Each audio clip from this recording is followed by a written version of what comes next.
Sorry guys, I'm just talking with Nimita here about the typo that she found in the slide.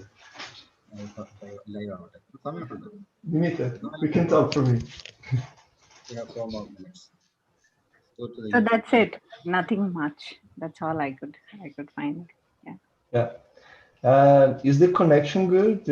Can you hear everything? Could you understand everything? Yeah. Yeah. I think I'll just grab a cup of water before we start.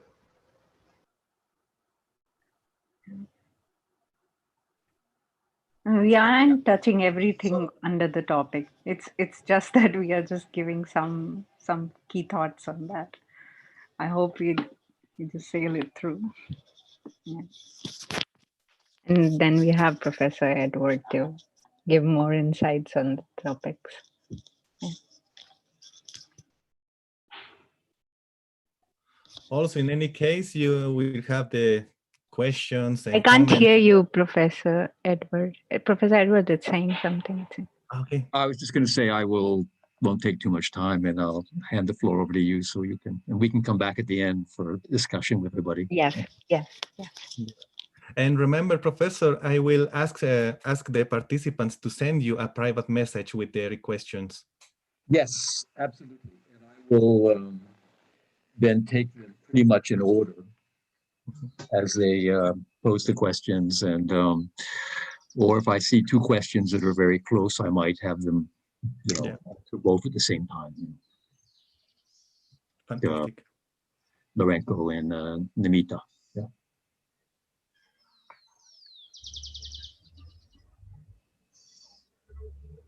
I hear some birds. See, people are arriving. Nice birds.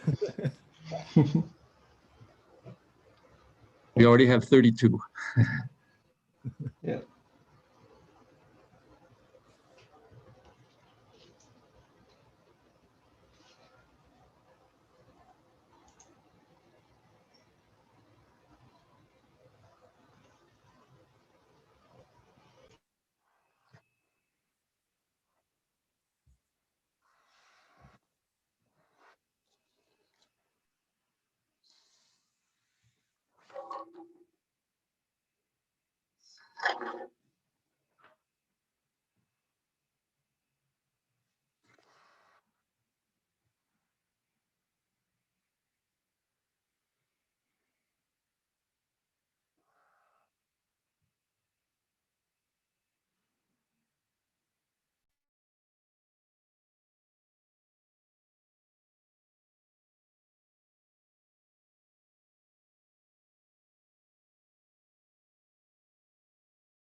Well, yeah, let us, please make him a co-host. Where is it?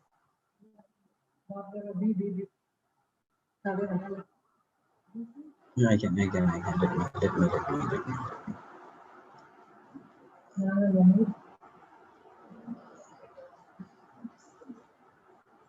Chadi go on.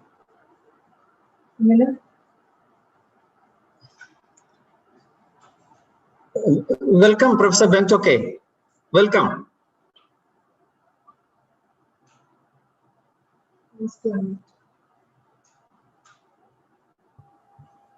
Thank you. Yeah.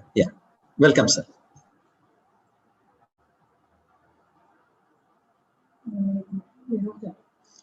So we have, I think we are. I think we can start. I think we can start. Hello. Okay. Yeah. It's fine with me. Yes. Yeah. Okay, so welcome everyone. Welcome all to the Chris Freeman Centenary Lecture Series, also called Innovation Systems 101. We are now in lecture number 4. I am I will be the moderator of this session.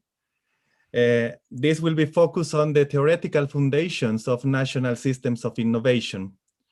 We have as invited as a chair, a Professor Edward Lorenz, well recognized in the world of the academy.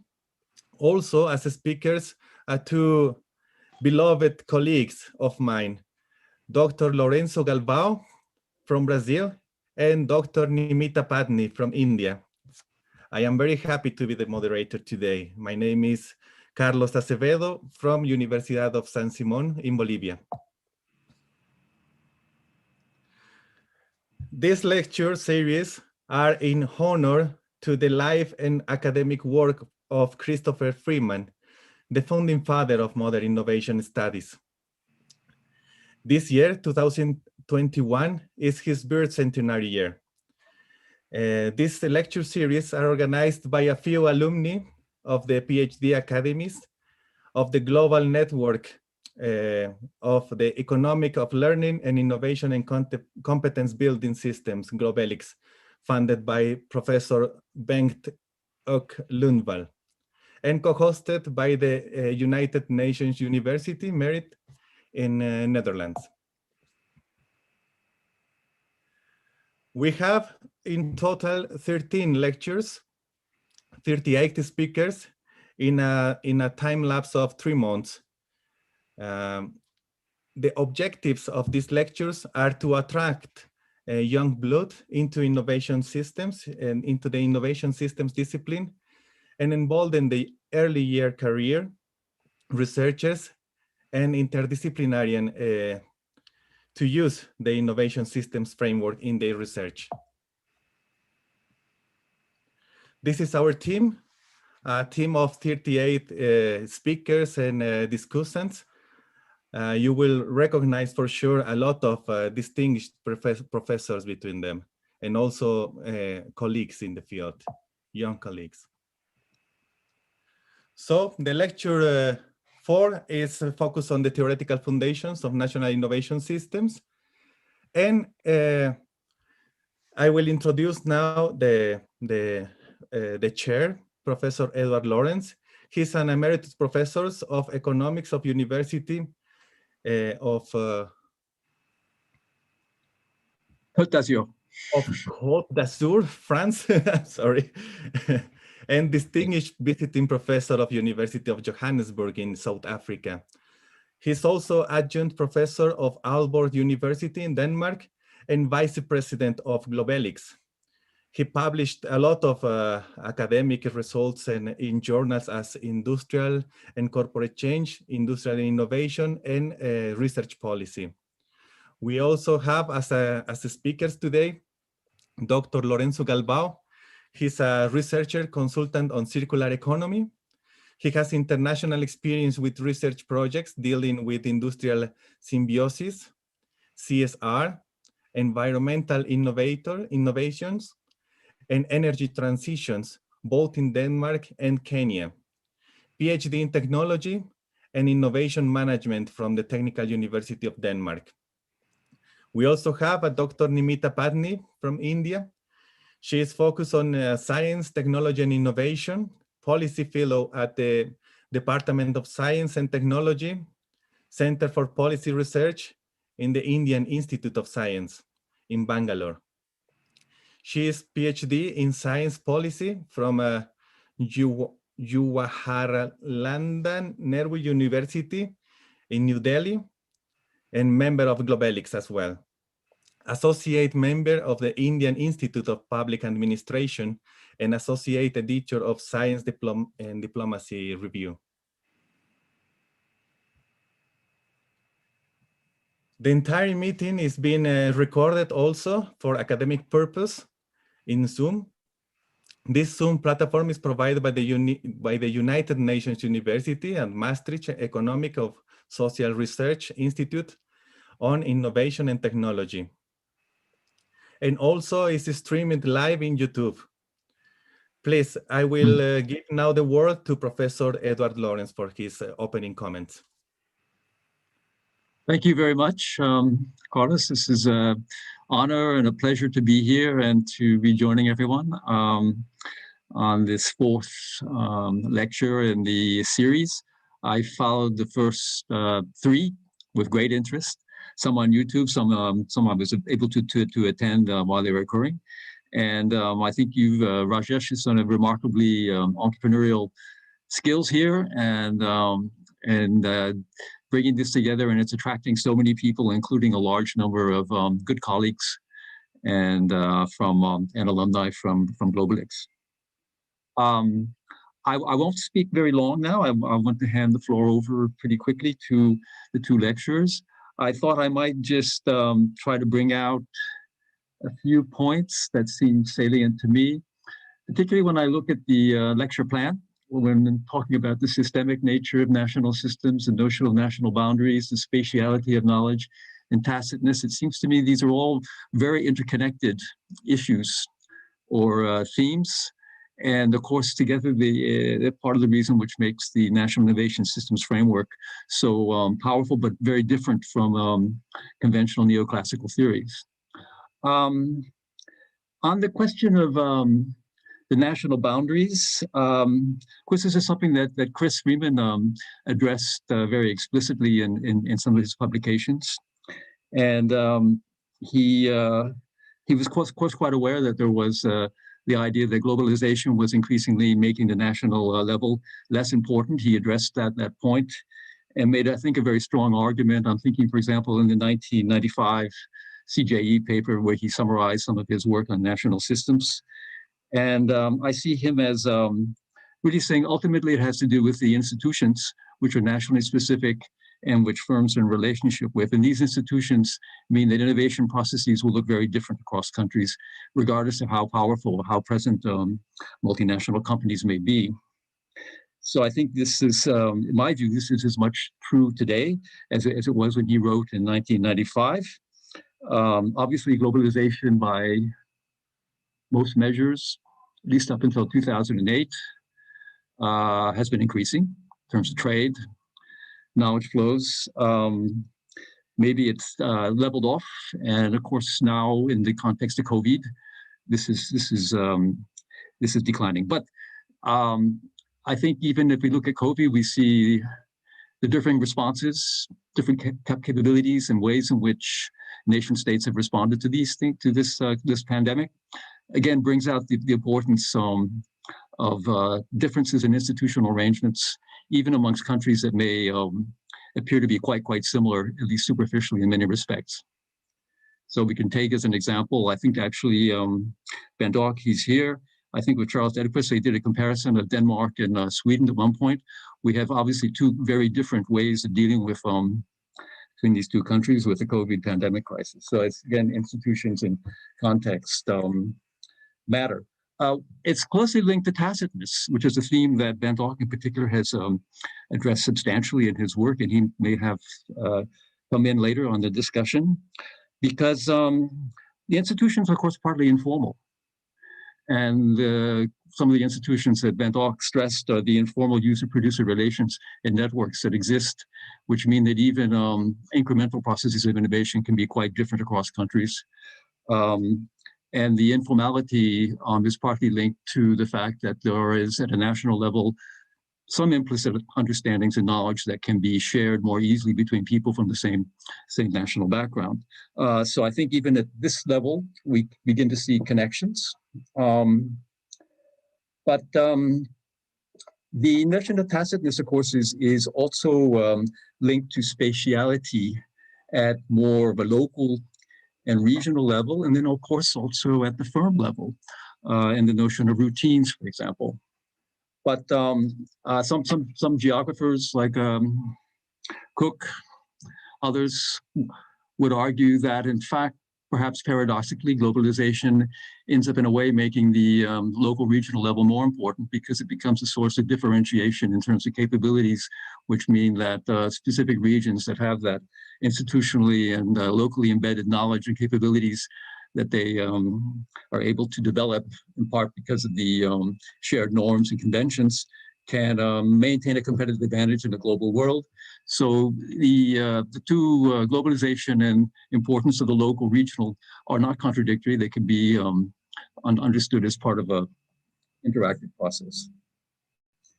When we go down to the firms, another point I wanted to make about tacitness is that, of course, this is very, very core in Nelson and Winter's work on routines.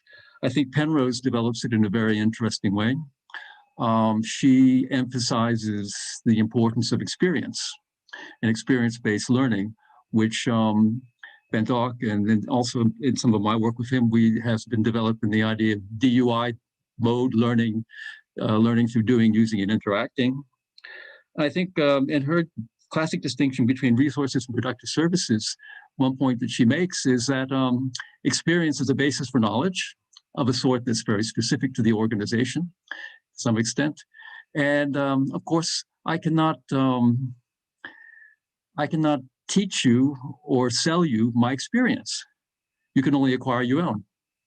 So you may have experiences that allow you to develop similar capabilities, but these are not things that can be marketed or can simply be copied or imitated. They have to be acquired through time. And of course, this question of time, the time to learn and to acquire the experience that you need in order to develop relevant capabilities is very central in the Penrosian vision.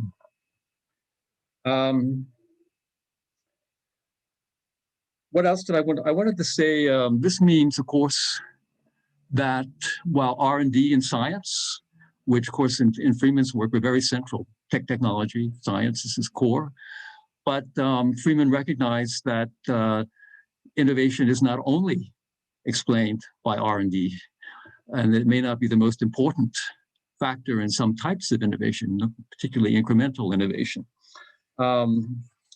His work on Japan, I think, is very enlightening in that respect.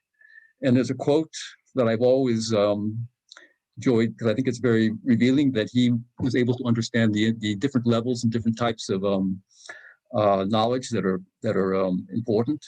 He says, I'll just read it. As empirical evidence and analysis began to accumulate about industrial R&D and about innovation, both in Japan, the US, and Europe, it became increasingly evident that successive innovations, their rate of diffusion, and the associated productivity gains depended on a wide variety of other influences as well as formal R&D.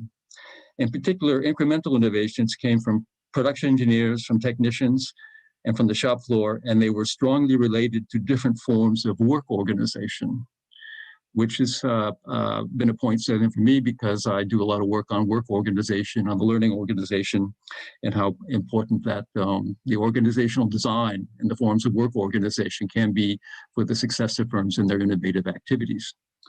Which is not to say that R&D is that we have a complementarity often between R&D and science-based knowledge and the knowledge that comes out of these more incremental experience-based processes.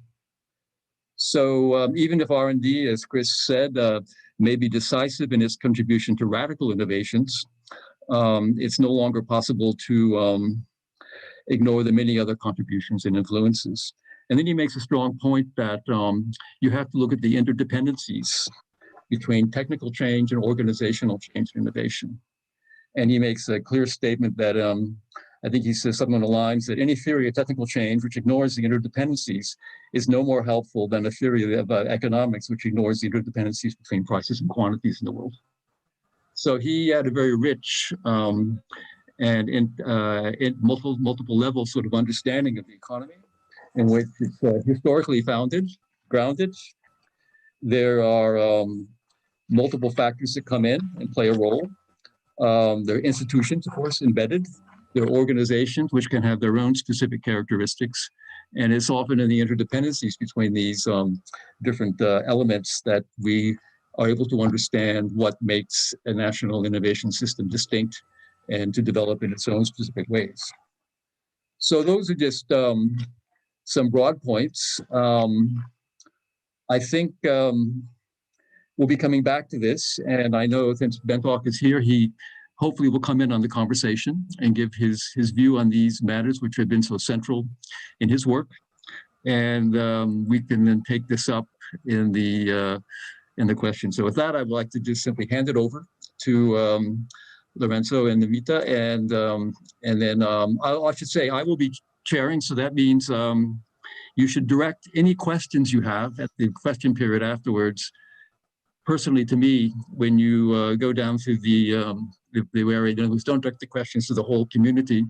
Direct them to me. I will look at them, group them, take you in order, or maybe regroup certain questions that seem to be on the same themes, and I'll try to give everybody a chance to have their question discussed. Okay, is that clear?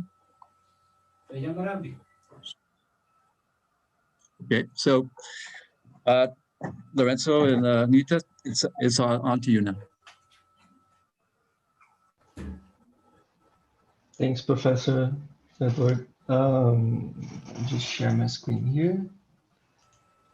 It's a great honor for me to be here and to present to all of you and to meet all of you again. I can see many great friends and also great minds here. And it's a really great honor to talk about this subject, which is very special for me, and I'm sure it's very special for many of you as well. Just want to ask, can you see the slides properly?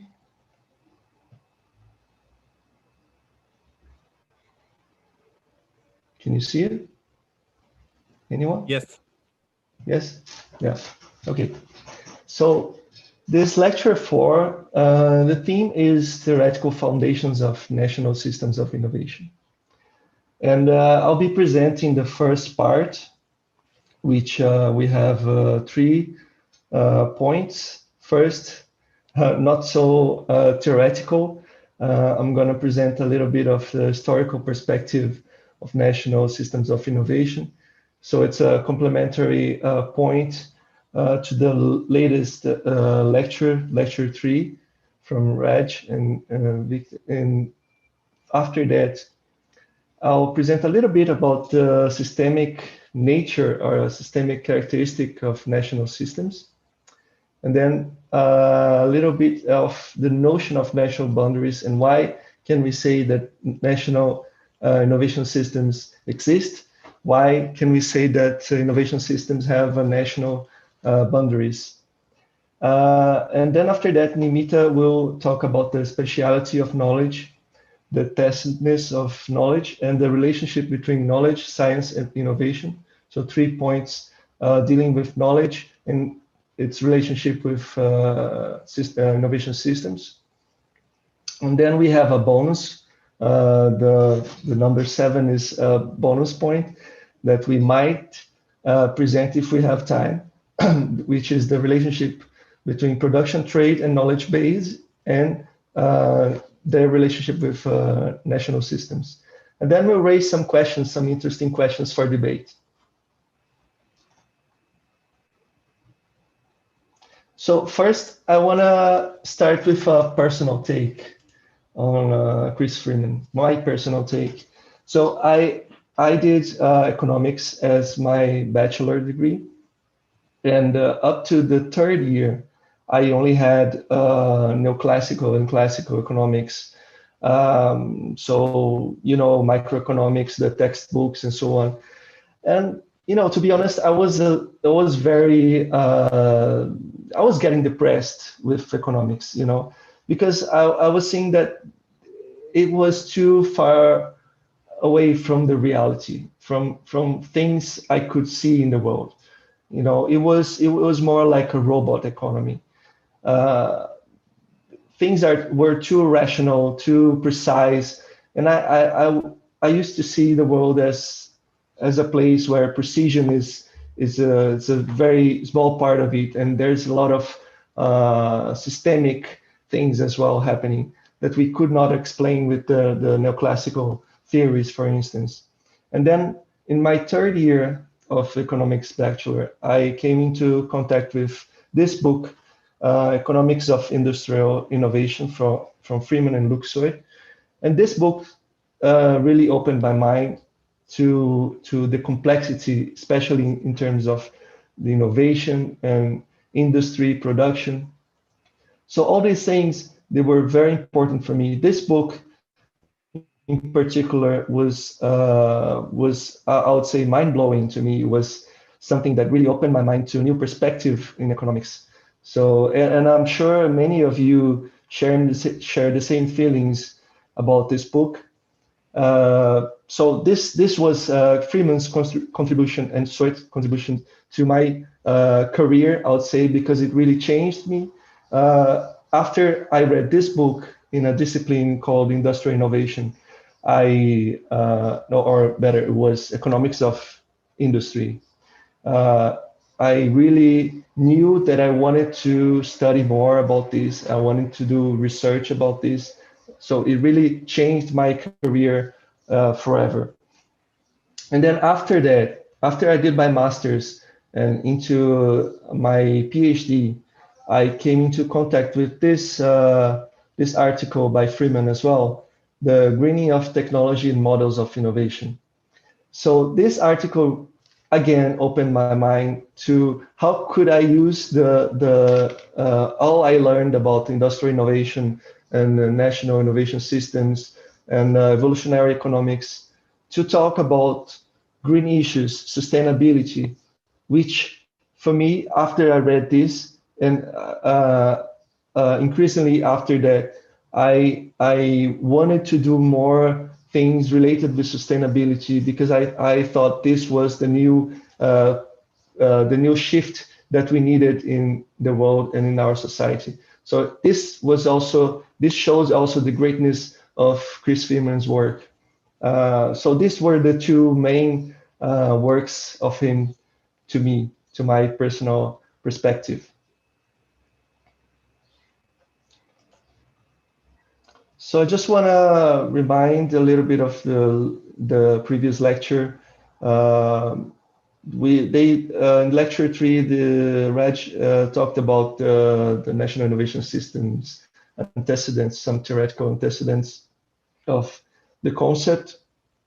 He talked about technical change, learning and innovation for the pre-classical, classical, neoclassical economics. So how they interpreted the technical change, what's the importance of this phenomenon to their theories, to their models. We also saw the Keynesian critics, the structuralists, the critics in the theory of Schumpeter, the Mark I, Mark II, and Mark III, Marx as well, Friedrich List, which talked about national systems of production in the 19th century as well. And we also saw a little bit of Chris Freeman's early career. So his work in the Frascati Manual, foundation of Sproul, the Sappho Project, and a little bit of the latest works of him as well. Also, we saw a brief history and conceptualization of national innovation that I want to continue in this first part of the lecture. So I want to talk again, but this time in a different perspective, about the national innovation systems in a historical perspective, in a historical dimension. But I want to focus in the beginning of the idea, because when I read about national innovation systems, I read it in books like the one from Freeman, of course, and also from Dosey et al. In 1988, Nelson as well, Lundvall. So in all these books, the concept of national innovation systems was already well developed. It was clear. There was a lot of evidence and arguments for it, like theoretical arguments. So it was easier to understand. But what I want to show today is how this concept arises from the minds of these researchers, and especially from Freeman's, but also from Lundvall and Soit and others. Like any other idea, the concept of national innovation systems starts as discussions between great minds, great scholars, a series of questions about the world, questions about the established theories, about things that people take for granted, but we need to question always things that science takes for granted. That's the nature of science. We question even the things that everyone agrees upon. So the first non-written mention to national innovation systems is in a work of Freeman, entitled Technological Infrastructure and International Competitiveness.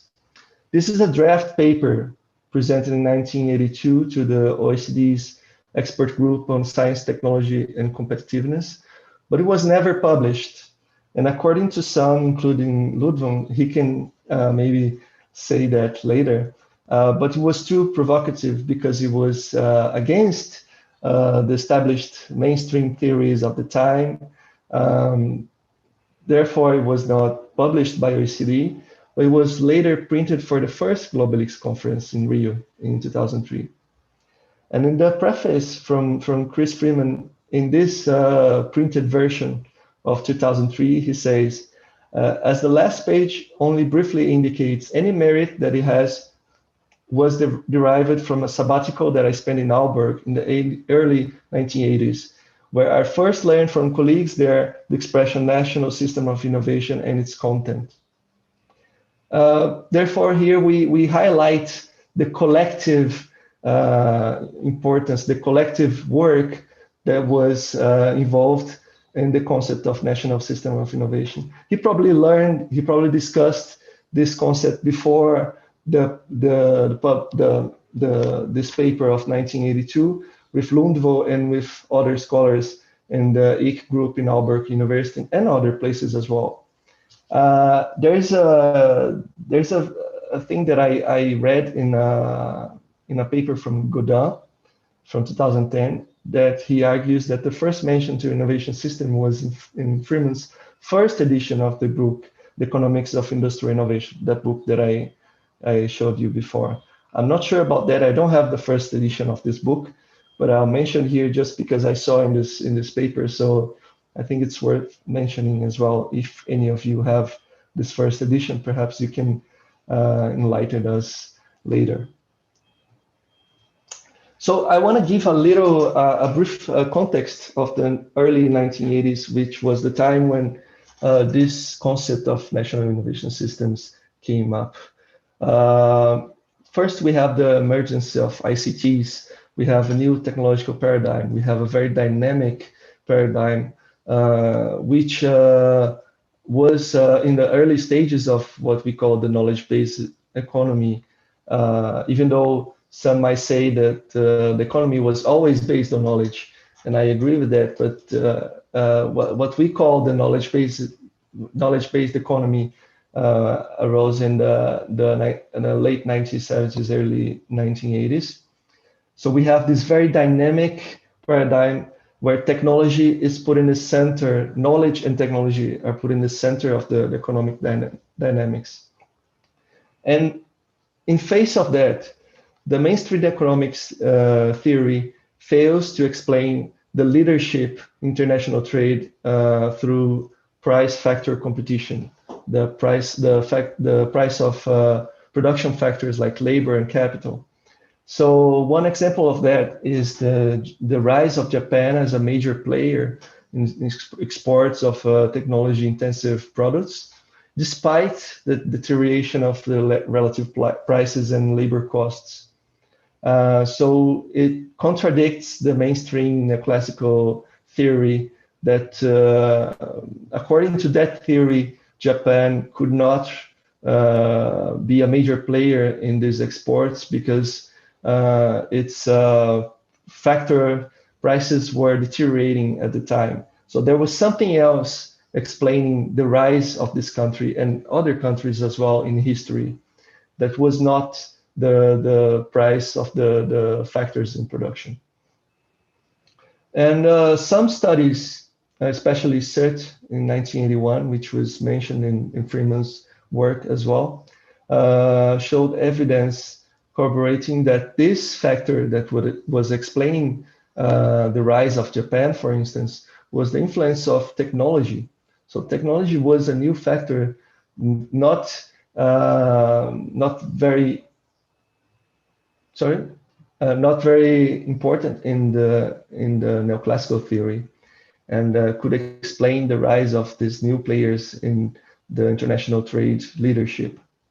So the hypothesis of Freeman and others was that international trade leadership could be explained by technological leadership, by maintaining technological gaps. And here I want to mention this part of this paper that I mentioned you. This is the first time I see the questions that were raised in order to come up with this concept of national innovation systems. So in page 9, Freeman says, what changes in the science technology system of a country might help to explain its rise to technology leadership over a considerable period and its corresponding rise in world market leadership? Were such changes the result of deliberate national policies designed to improve competitive performance? Are there any pointers to the type of policies which might prove more effective for the next wave of new technologies? So in asking these questions, he is trying to raise the points that will generate the concept of national innovation systems. The national innovation systems as a concept and as a theory comes to answer these questions, which were raised here in this paper of 1982. It just shows the importance of asking the right questions, of challenging concepts. Some of them are well established even in organizations like OECD at the time in many countries. But he asked these questions because he saw that the empirical evidence was not in conversation in relation to the mainstream theories, was not talking to the theories. Then in the first in this paper 1982, in the next page, he for the first time mentions the concept of national innovation systems, or the term national innovation systems, when he's talking about creativity. But I have to mention that it was not the concept as we know it. It was just a word that was meant to represent the system of innovations, but was not the concept of national innovation systems as we know it. It was not established as a concept yet. He was talking about creativity in this point. He was saying the importance of creativity for the generation of innovations. And he mentions, but when we are considering national innovation systems as opposed to global civilization and the world economy. So he's opposing the national context with the global, the world context here. But he's not defining this concept of national innovation systems as we know it. This will come later with other works. So after this study here, others followed. And then in this studies, we can see a more refined conceptualization of innovation systems. We have the works of Lundvall in 1985, where he first used the concept of innovation system as an established concept, not only as a word, as a real concept. He explains that. He also highlights the difference in the innovative capacity of what he calls the national systems of production. So here are some of the first discussions in the term. And then after that, we have the famous book of Freeman and National Innovation Systems in Japan, where he further explores the questions that he raised in the paper of 1982, and he uses also many of the concepts that Lundvall and others developed during the 1980s. And then he came up with this very famous book on Japan, which is for some considered as the first one. He actually clearly mentions national innovation system as a concept, as the concept that we know today. And he defines the national innovation system as the network of institutions in the public and private sectors whose activities and interactions initiate, import, modify, and diffuse new technologies. So that's how he defines, this is the first clear definition of national innovation systems in the literature. And then after this work, we have many other great works involving national innovation systems. We have the works of Richard Nelson and the national innovation system applied to the United States context. We also have the work of Freeman and Lourenço. We have the great book on Dorsey, Freeman, Nelson, Silverberg, and Sud, the book Technology, Change and Economic Theory, which really establishes the national innovation system concept and gives some empirical cases as well. Then in the 90s, we have the rapid dissemination of the concept of national innovation systems. We have great books like these ones. I used all of them and I really like all of them. The one by Nelson, National Innovation Systems, the one by Charles Edquist, Systems of Innovation, the one by Lourenço, also National Innovation Systems, toward the Theory of Innovation Interactive Learning, also great book. We have also the first use of the concept of national innovation systems in national policies. First one was in Finland in 1992. We also have, back in 1988, I think, the OECD starts to work with national innovation systems as well. And we see in the 1990s, many publications from OECD as well. So this was the context in the 90s. So just by giving a brief resume, the concept of national innovation systems was formulated initially to be an alternative model to the mainstream's economics theory that could bring more realism to the models, could connect the models to the reality, to the empirical evidence, especially after the rise of the so-called knowledge-based economy. Because, of course, these models neglected the role of innovation and learning to explain economic growth. It was a result of collective intellectual effort by many distinguished researchers such as Freeman, Lourenço, Dorsey, Nelson, Sud, and many others. It grew in popularity from the late 1980s and 1990s, and it's of course used today in many contexts by many countries as well, including here in Brazil, US and Europe, China, India, and so on. And I think the main contribution, the first initial main contribution, it shifted the sources of international competitiveness, and it drew attention to national policy strategies, and of course to the importance of technology and knowledge flows and learning to explain economic growth and development.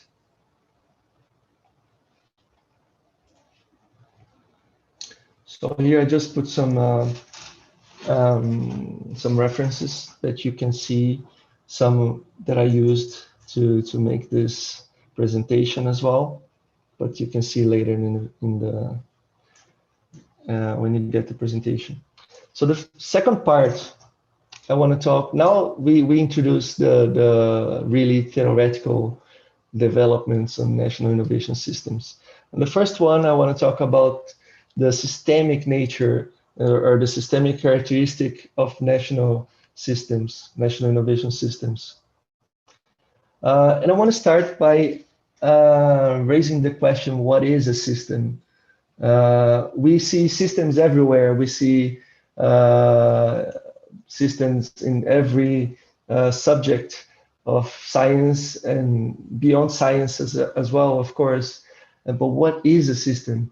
According to Bowden, 1985, system is anything that is not chaos. It's anything that is not completely random bits of elements.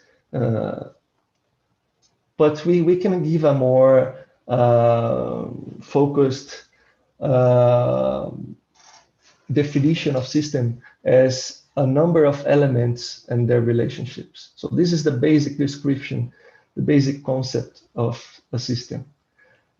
The system is, in fact, one of the basic structures of the universe. We have systems from the smallest scales from the universe to like atoms to the level of clusters of galaxies and beyond. We don't know what's the highest levels of systems in the universe yet. We also have abstract structures like equations, systems of equations, and we also have, of course, real ones. Earth itself is a system. It's a complex system. The human body is a system, and the parts of human bodies are also systems. So you can see it's like this fractal that I put here in the right corner. If you zoom in or zoom out, you see systems everywhere. You see systems and subsystems. And this is how the universe and the reality is composed. It's composed of many closed and open, complex and simple systems. But we can describe a system as a group of structures which have a purpose and are defined by boundaries. If we want to apply this to innovation systems, the purpose of innovation system. The innovation system is, of course, constituted by elements and relationships that interact in the production, diffusion, and use of new economic useful knowledge. And by knowledge, we say both tacit and codified knowledge, also technology, which is a kind of knowledge as well. The boundaries of innovation system, which is something that we'll discuss later as well, but it requires the idea that learning and share and use of knowledge, it's not spread all over the place. We have localized patterns of learning and sharing and use of knowledge. And because we have these localized patterns, we can establish boundaries in this system. And these are the boundaries of the innovation system. And this is a contrast with the neoclassical view, for which knowledge is freely available to everyone in the economic system. And the structure of innovation systems, according to Lundvall as well, using his definition, we can say that we have the firms as the key actors in the system, and they interact with other firms, and they interact with other structures, supporting structures such as universities, labor, financial markets, education systems, other supporting infrastructures, and so on. And these interactions, these flows of knowledge and learning between these elements, they are shaped by a set of rules. These rules are the institutions, which can be laws, regulations, can be standards, but could be also routines, could be common behaviors, could be culture, could be language. So all these sets of rules that define the interaction between all these elements. So this is the basic structure of the innovation system. And here we have some interesting visualizations of innovation systems. So these are interpretations of how could we visualize the innovation system through an image. We have this great piece on the left. We have this great piece of 1990s and 2000s word art work. You can see the patterns that were made in Microsoft Word. It was very classical at that time to use these images and these fonts here and so on. So, but this is how the work of Fainson interpreted the national innovation system. We had this national innovation environment in which we had the firms, which are here in the center, and they were somehow related with the other supporting structures, the government units, the universities, other organizations. And here we also have the institutions, the regulatory system. And of course, this system interacts with the outside, the environment as well, which they use as to represent the policies, the resources, the financial system, the culture, and the other institutions. So this is one interpretation. We have this other one as well from the OECD, 1999. You can see here the National Innovation System interacts with other dimensions as well, spatial dimensions, like the regional innovation system and the global innovation networks, and the cluster of industries, how all these elements interact. These are always, I always found these representations very complicated, to be honest. I always try to understand how they came up with these relationships, how they represented this. Every time I see a new one, I think, okay, it's really complicated to define this in visual terms. Here we have another one. This time they make a three-dimensional level. They define the system as the macro level, the environment of innovation, the meso level, and the micro level. So these are how they divide the system. And this is because it's really difficult to define visually a system that is so complex. What kind of system is the innovation system? Because if we see in the real life, if we see like right in front of us, we have systems like a computer, like this notebook that I have right now in front of me. This can be considered as a system. But this is a kind of system that is very different from an innovation system or from a biological system. Because if I press the letter D here, and if I have the right, like the Microsoft Word in front of me, if I press the letter D in front of me here in the keyboard, I know a letter D is gonna appear in front of me. So I know this system is kind of a linear. It has linear relationships. If I input something here, I know the result, more or less. Unless my computer is broken, I know the result. I know if I have the right elements put in place here, I know the result of inputting something in this system. But innovation systems are not quite like that.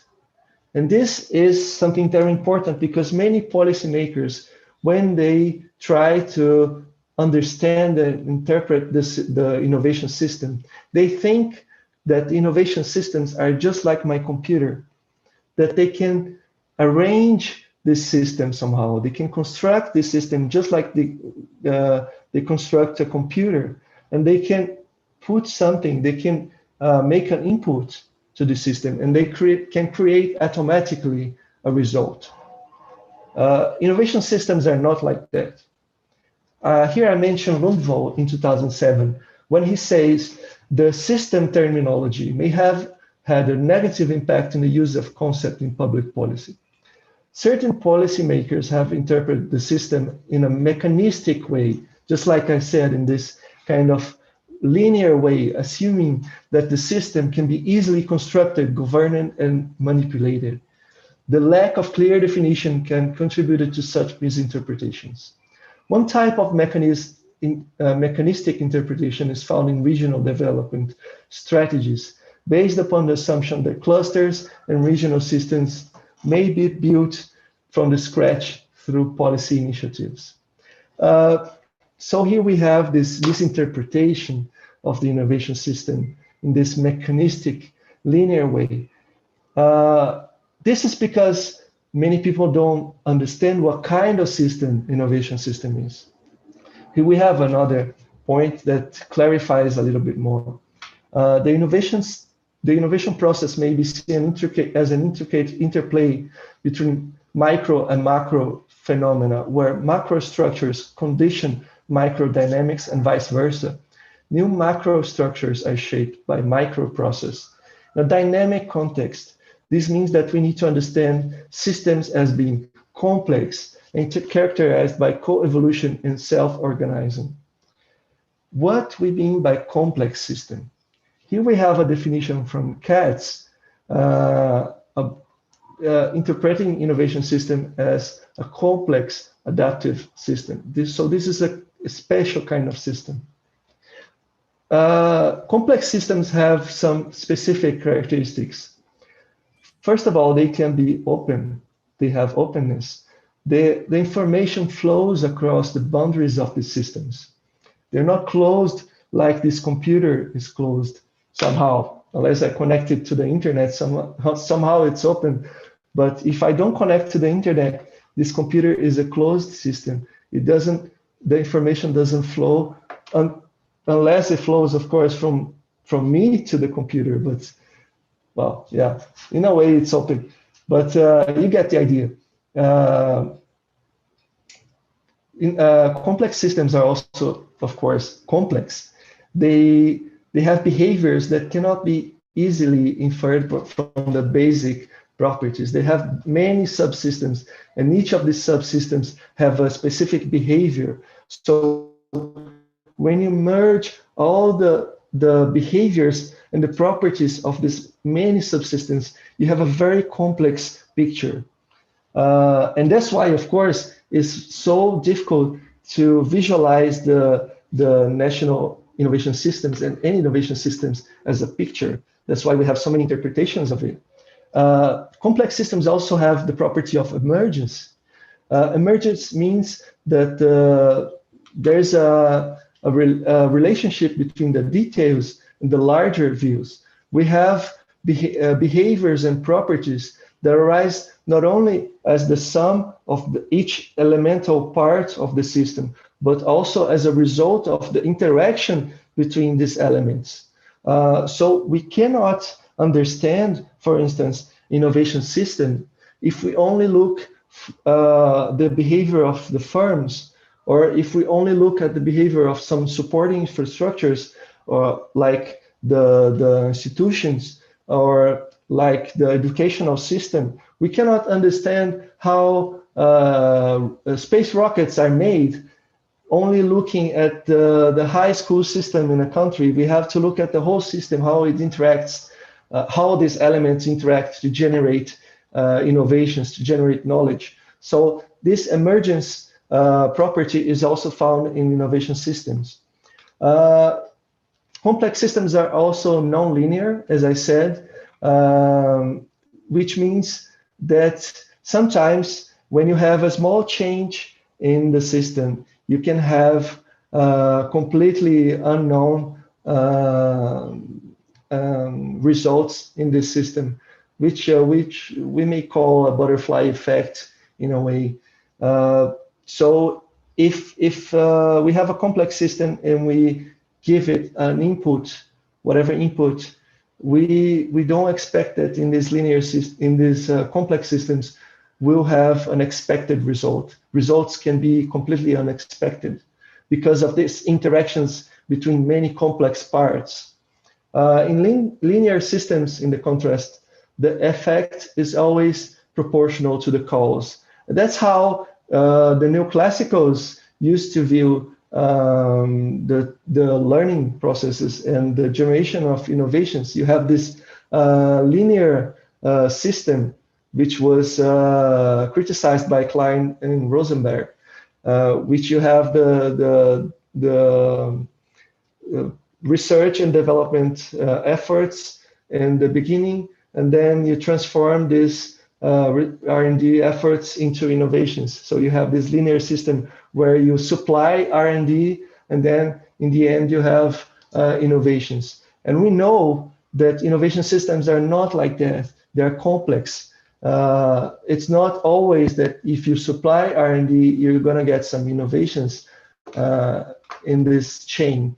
So it's not linear as the neoclassical model of innovation. We also have self-organization as one of the characteristics.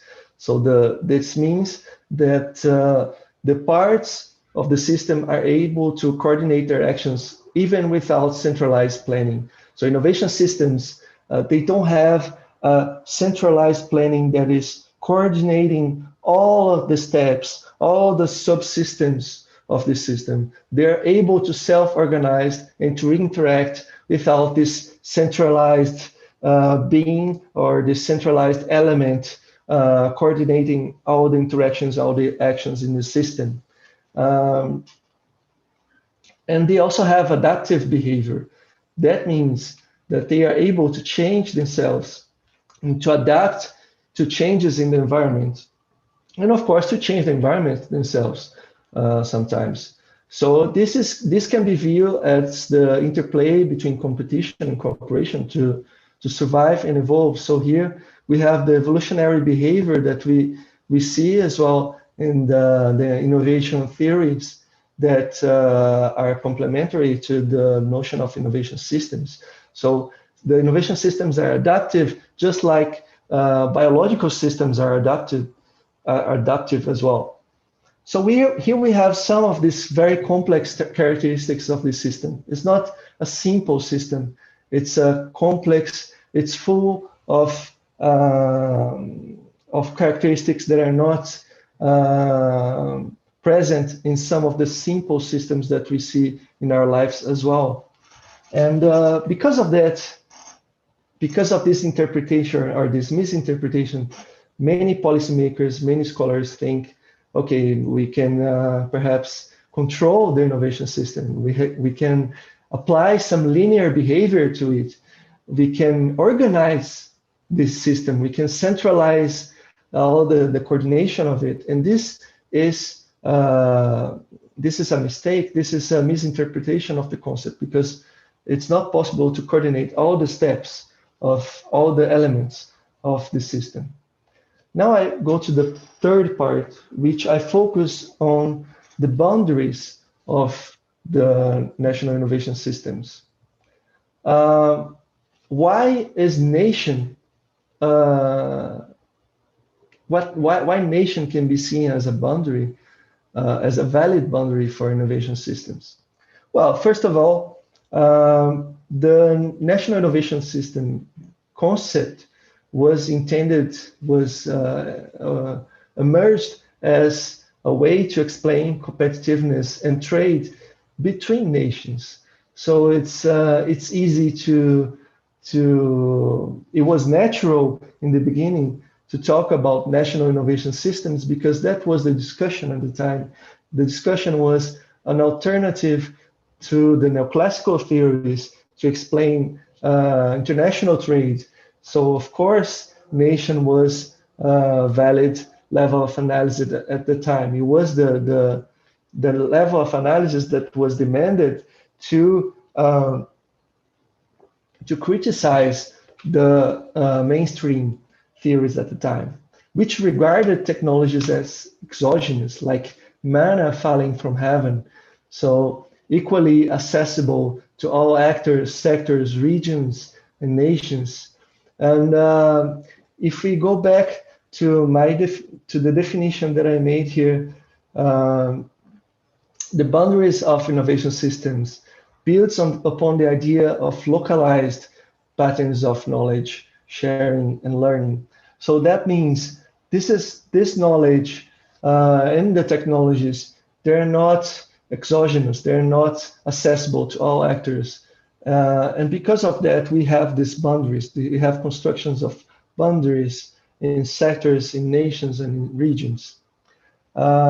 Because, of course, the empirical evidence did not corroborate this mainstream economic theory, indicating that the technology and the knowledge are, of course, not freely available and accessible. And of course, then elements are at some level constrained. So to understand the concept of national innovation systems, we presume the existence of nation states. The definition, the standard definition of a nation state is individuals defined by common cultural, ethical, and linguistic characteristics gathered into one single geographical space controlled by one central state authority. That means without foreign nationalities. This is very difficult, if not, can you see the presentation? I think it's, No, share it again, please. Yeah, okay. I don't know why it just... Can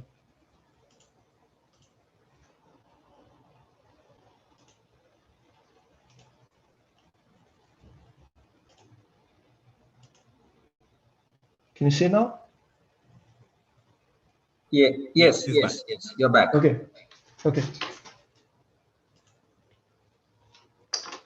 Okay, so we have this standard ideal definition of nation state, which of course is very difficult, if not impossible, to find in the global society that we see today. We have globalization, we have immigration movements, we have this that we're having now, that is sharing of knowledge and sharing of certain aspects of culture as well. So it's very, very difficult to find these elements. But the important thing is this is not something that we have to define like every national innovation system has to be defined according to this standard definition. It's just an archetype. It's a basic definition. It's a primordial image from which we derive this all the heterogeneous national innovation systems that we see in the real world. And the key to understand this is that the boundaries of the innovation system can, we have to understand why these boundaries can be nationally defined. What are the elements that define the innovation system through the national boundaries? And here I present some suggestions or some brief discussions of key elements of innovation systems that at some level are nationally constrained and therefore can affect knowledge production, dissemination, and innovation performance. For instance, we have at some level the production conditions, the competitive conditions, the market structures, the availability of resources, the cooperation between firms, the heuristics of the R&D processes. All these elements can be at some level constrained by national borders. For instance, in some sectors, the international trade is not well developed. For instance, in cement industries, in which the product itself is not easily tradable internationally. So you have like very strong national market structures and competitive conditions. Of course, this is at some level. It's not to say that these are always hardly constrained by national borders. And of course, we have the institutional setup, the laws, the regulations, the IP systems, fiscal incentives, standards, technical norms. All these elements are, of course, constrained at some level through nations. We have national laws, national regulations, national specific standards, and so on. Even though we also have global standards. So this is we have these two dimensions. Of course, behavior and culture, language, these are all important elements of knowledge flows, of interaction between the elements in a national, in an innovation system. So, and of course, they are constrained at some level to nations or group of nations. Lorenzo? Yeah? I just want to let you keep in track the time. At Yeah. 4:30, we will start questions. Okay. Because we have 2 hours. Okay. Mm-hmm. So and we have still 30 minutes. Presentation to give. Yeah, we have 30 minutes. About 30 for you and both of you. Okay. Yeah. No, this is the latest. This is the last one for me. Just so to keep it track. Yeah. Yeah. Thanks. So yeah. So all these elements, of course, the infrastructures, the labs, the machines, the equipment, all these infrastructures that we have, the financial system. For instance, I have my personal experience. I'm now in Brazil. I've been in Denmark for many years, and I still work in Denmark. The supporting infrastructures that we have here in Brazil are very different from the ones we have in Denmark. the number of labs, the machines and the equipment that they have there in Denmark is very different from the ones we have here. So these infrastructures are, of course, specific to different countries and different regions, the education systems, the training system, and of course, these are all results of public policies and public engagement as well. And of course, we also have elements of the knowledge base, which are nationally constrained. We have like the tacit knowledge, which is embedded in the minds and bodies of agents of, like Lundvall says, so the knowledge that cannot be easily codified, as Nimita is going to explain. We have strategic knowledge that can be somehow kept as secret by organizations within a country to be used in firms in a specific country. And we have technically based in the interdependencies within countries and sectors as well. So if a sector is very strong in one country, it can generate interdependencies with other countries as well, with other sectors as well, sorry. This is a discussion that I want to leave for the discussion that we'll have, but some people might argue that national boundaries of innovation systems are losing importance to other dimensions. Professor Edward also mentioned that because we have many changes in the context of tacit knowledge, how these new technologies are changing the way we codify knowledge as well. But on the other hand, we have the policy dimension of national innovation systems, which is not changing at all. We still have nations and countries doing policy making that can somehow affect the innovation and the interaction, the knowledge flows and the learning efforts. So with that, I leave to Nimita. Thank you, Lorenzo, for this. And first of all, I'll thank everyone for having us here today and giving us this opportunity to talk about the theoretical foundations of national innovation system. So since Lorenzo has talked about the historical perspective and the idea of national boundaries, I would take it forward from the spatiality of knowledge. Lorenzo, you need to help me with moving the slide because you have access to it. Yeah, thank you. To begin with, I would like to highlight that one could see that the spatiality of knowledge could be looked at from the idea of the endogenous growth theory, which was brought by economist Paul Romer in 1980s, wherein we talk more about the locational aspect of economic activities. It was to put forward the argument that technological change is not just an exogenous byproduct of independent scientific development. And hence, in order to maintain economic growth, it is the result of internal forces rather than the external ones. To put it forward, that this view contrasts the neoclassical growth models in a large extent. And to go further on that, when we look at from the innovation systems perspective, we see that even there is an emphasis on the idea that firms interact with one another. And then the mutual learning and co-production is very important. Herein, the knowledge becomes the core foundation of innovation systems, which further go forward to know more about how intrinsic is knowledge to build a knowledge-based economy. Knowledge and spatiality could be looked up from two different categories, which is knowledge generation and diffusion, wherein we talk about entities like the R&D labs, the universities, the knowledge creation hubs, and the other category, which talks about knowledge application and exploitation, wherein we talk about creative industries, different sectors, different enterprises, so to say. Having said that, there are no tight compartments across these two categories.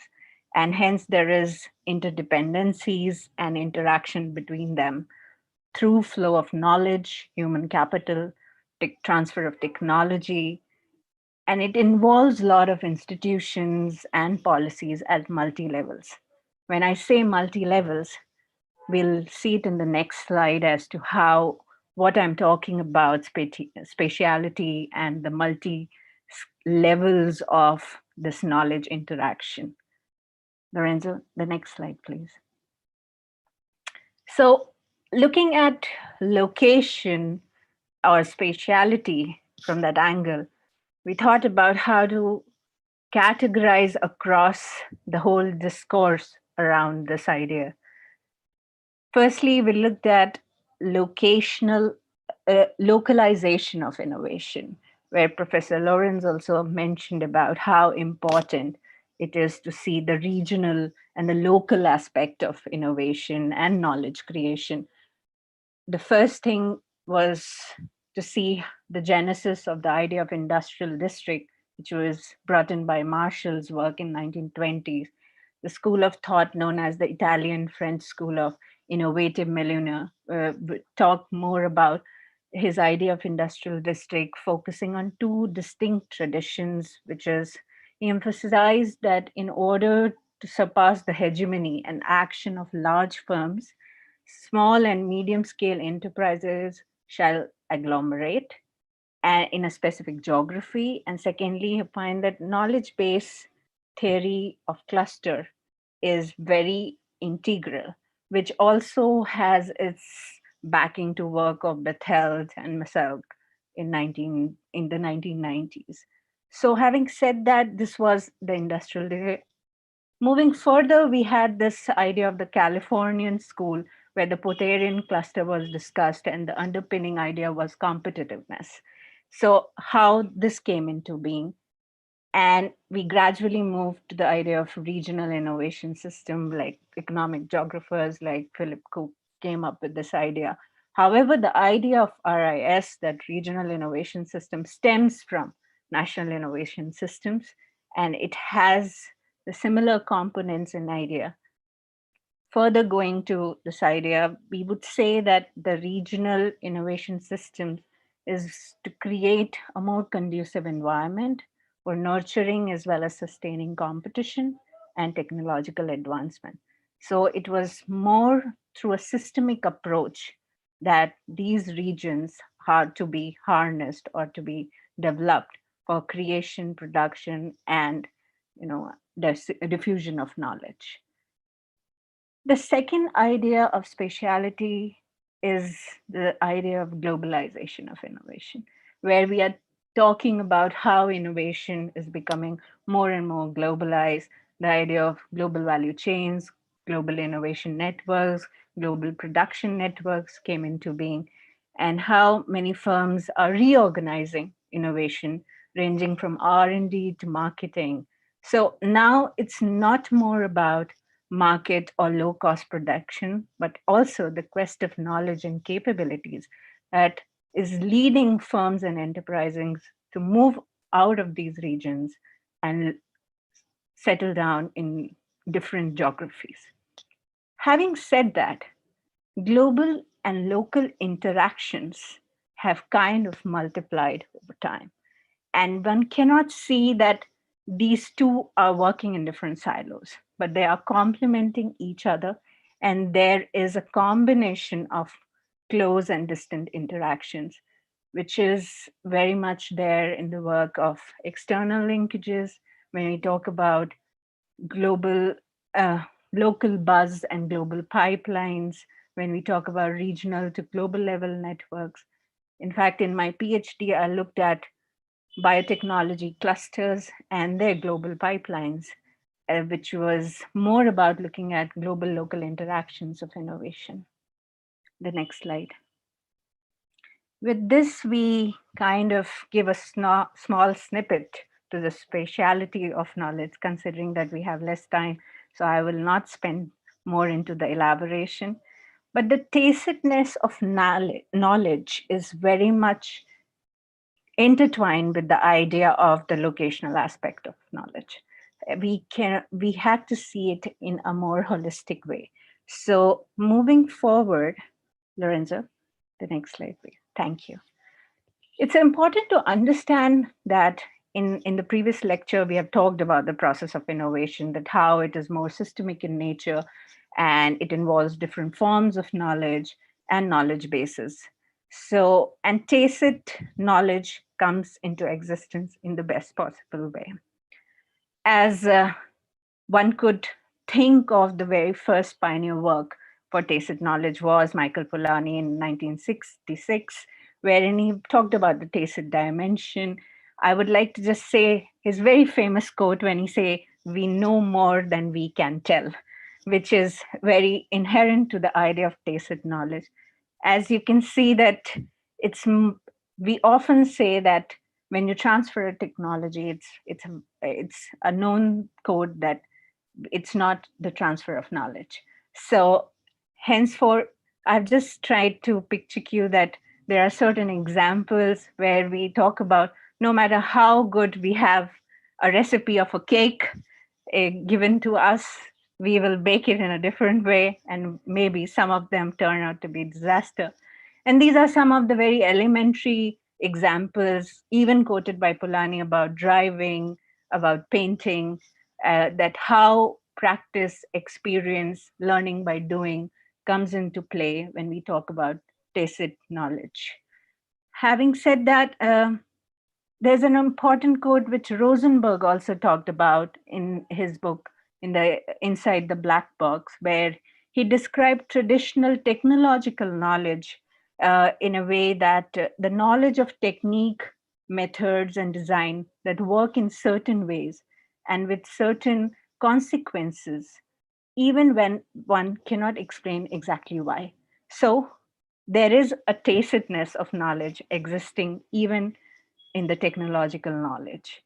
Winter also pointed out that it may be possible to teach tacit knowledge, which is non-articulable, but the non-articulation of articulatable knowledge may be a more severe handicap for the transfer of knowledge than tacitness itself. So tacitness is a very critical element which kind of runs across the idea of national innovation system. It's like the backbone of national innovation systems, if I have to put it across, that how important it is, no matter whatever form of knowledge we are talking about, tacitness is a significant element. I have rightly placed this idea that the more a knowledge is tacit in nature, it is more context specific, and it is difficult to be transcribed. When I say context specific, the idea of spatiality also comes into being. The idea of culture, norms, social embeddedness also comes into being. And henceforth, the relevance of agglomeration clusters are very much inherent to this idea. In Lundewald's and Johnson and Lorenz work, we also see that the two types of knowledge cannot be seen as substitute to each other. It is more of a complementary nature across tacit and codified knowledge. And if you see that this whole idea could be seen that this complementarity was in fact also existing in Michael Polanyi's work, when Polanyi say that these two are not sharply divided. While tacit knowledge can be possessed by itself, explicit knowledge much rely on being tacitly understood and applied, which says that tacit knowledge, no matter what, is a part of the codified knowledge. Next slide. So beyond the binary discussion, which goes further and to highlight Lorenz and Lundewald work, we talked about the 4 types of knowledge, which is more about to talk about know how, know what, know why. And so this idea is basically to highlight that the tacitness of some of the knowledge and the codified of the other type of knowledge are to be considered. I would go further when we talk about the relationship between knowledge, science, and innovation on this. Some scholars also highlighted that there is a different conceptualization of knowledge that explicitly takes into account the content of actual interaction taking place in networks and innovation, which gives rise to the other kind of idea, how relevant are networks and interactions, which brings us back to what are the key underpinnings of national innovation systems. It's about interactions, it's about networks, it's about actors, institutions, and their dynamics. So this is how we are trying to define. We have two takeaways to put across on this, that why tacit knowledge after all matters, particularly in the post-COVID era, where we are dealing with the global local interaction, where we are dealing with spatiality, where we are dealing with challenges of creating knowledge, of transfer of knowledge, of co-production of knowledge, and how these knowledge can be produced, reproduced, transferred, or even codified for that matter. So bringing that question into mind, that people say that whether it's science pull or technology, science push or technology pull, or even the introduction of automation, which could lead to codification of tacit knowledge. Having said that, I'm not pretty sure of whether these could be helpful or could be generalized across sectors or technologies to take forward. Yeah, so the next slide. With this, we would move to the idea of relationship between knowledge, science, and innovation. It is interesting to see that where we try to draw distinctions across knowledge, science, and innovation, there is so much of overlap on this theme. And when I say this, I look at the translating three states of knowledge in the next slide, Lorenzo, where I'm trying to highlight that these three states of knowledge, which is the discovery state, the invention state, and the innovation state. Discovery state is more about identifying a problem, scoping, and doing research, wherein invention is all about building a business base, implementing a development plan, testing, validation, creating an invention output. And innovation is more about production planning, scaling, building an enterprise, and then, coming up with an innovation output.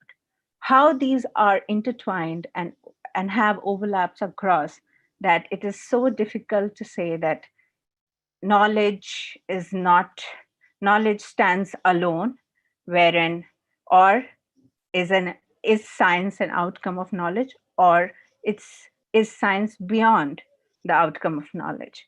So when I say that science is more than just an outcome of knowledge, what I'm trying to emphasize is it is more of an organized activity pursued by scientists who act as a community. Here, the Mertonian norms often drive that activity and in turn tries to justify the actions of science. This knowledge is cumulative and is increasing at a faster pace, so one could see that.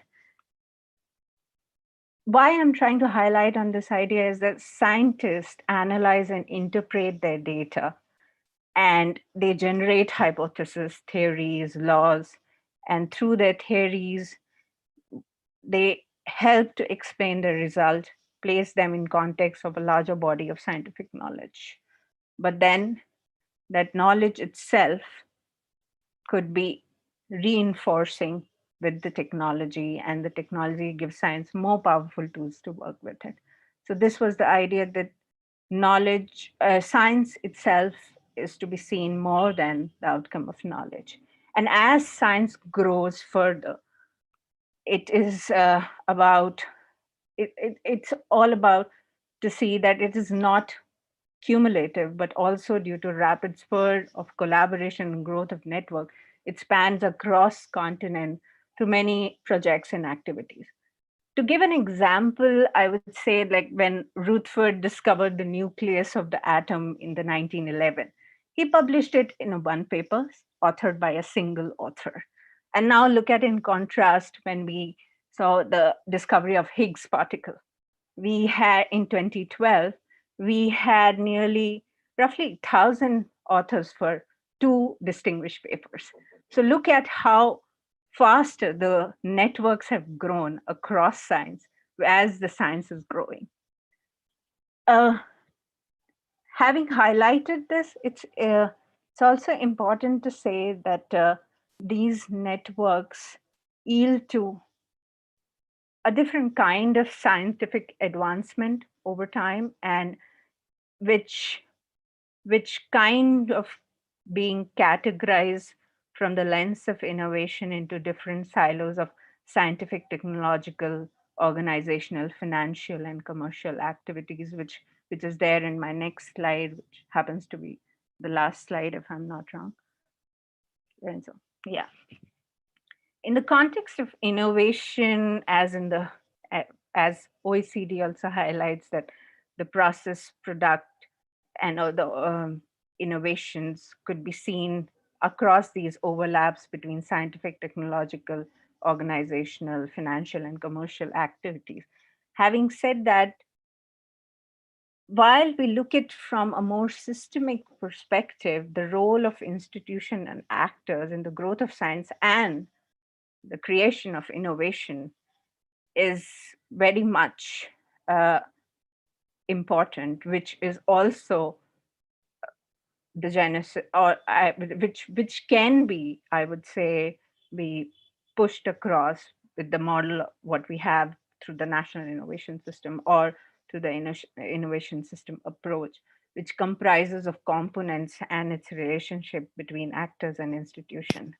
In Ricken's work in 2001, it was highlighted that there is this crisscross linkages across actors, functions, and the resources, wherein these actors and these functions and the resources kind of creates a more of a picture where you can see knowledge, science, and innovation acting in a different way or at different level in the model, where they are trying to do create a relational kind of a connect across this model. So having said that, what we realize that science, knowledge, and innovation is not something which could be seen as a linear structure, or could be seen as a more of a cyclic structure, but it is more of a web which looks at giving inputs and outputs, and it's a loop altogether to each other in order to justify the establishment and existence of the 3 components. This is how we have tried to see that. Having said that, to highlight on the idea of interactions between these models, the interaction of learning, which comes from the work of Lundewall, Lorenz, and Johnson, wherein the 2 modes of learning has been focused upon. That is the STI mode, which is more about the scientific codified knowledge, and wherein the more focus on the DUI model, which is about doing, using, and interacting, more of a practical and experiential form of learning. The STI mode gives high priority to production of know-why, while the DUI mode typically will produce know-how and know-who. However, at the same time, very specialized know-what is often a prerequisite for operating in a science-based learning mode. So with this, I'll hand over to Lorenzo. If you have time, I presume, where you can just slide through the last point if you think so. Yeah. Yeah, I think we actually have to skip the bonus section, but this will be let me see it. This will be discussed in the next lectures as well. So it was just a small introduction. Yeah, I kept myself very quick with all the slides. Yeah. No, this was supposed to be a bonus anyway, you know, if we had more time, but it was, yeah. So I just want to leave to discussion with some provoking questions, I would say, related with what I said and what Nimita said as well, and Professor Lorenz as well. So do you think that the national boundaries of innovation systems are weakening over time? We have like so many things happening, so many changes in the ways that we produce knowledge, that we learn. I mean, this lectures that we're having now is a proof that things are changing somehow. We are able to do a lecture for people that are here in Brazil, in Bolivia, Argentina, Europe, India, and so on, all together, all connected. We're here in the morning, you're there, afternoon, night. So these things are happening right now. We have the impact of automation. We have the impact of 3D printing, virtual reality. Like I saw some days ago, a surgeon performing a surgery using virtual reality and so on. So these things are happening, the 5G internet, big data, machine learning, and they are having some impact on codification of knowledge, transfer, some impact on reducing the importance of localized interactions. But at the same time, we have, of course, the rise of nationalism. We have new industrial policies focusing on bringing manufacturing activities back to their countries. We have always the importance of national policies and the national context to the production of knowledge as well. And of course, we have the impact of COVID-19, like what is happening? What is the effect of this in the future? Are we going to have lectures like this after the pandemic is over? So this is just some provoking questions for you. And I want to thank Nimita and Carlos and Professor Edward Lorenz as well for this lecture, and Raj for organizing as well. And thank all of you that are watching the lecture right now. It was really interesting experience. I hope we can do this many more times in the future. Thank you. Thank you, Lourenço and Nimita, for the very, very fine presentation. We've had quite a few questions, and we now have your provocative questions, which we could probably have an entire session on. So I will just make one brief comment, and maybe it's a bit of a provocative a bit as well, but I'm a little bit hesitant to go too far with the idea of self-organizing systems and biological analogies when we look at innovation systems, precisely because I think policies, laws, regulations, which are established, have strong effects on behaviors and outcomes. And so that in fact, particularly at periods of radical change, these up-top interventions in relationship to micro developments as well, I mean, it's not purely a top-down process, are important to look at. We can't just simply ignore central coordination. So that would be one point I would make in general. The other co-hosts, organizers might want to come in on that. What other small point, because maybe we could go on and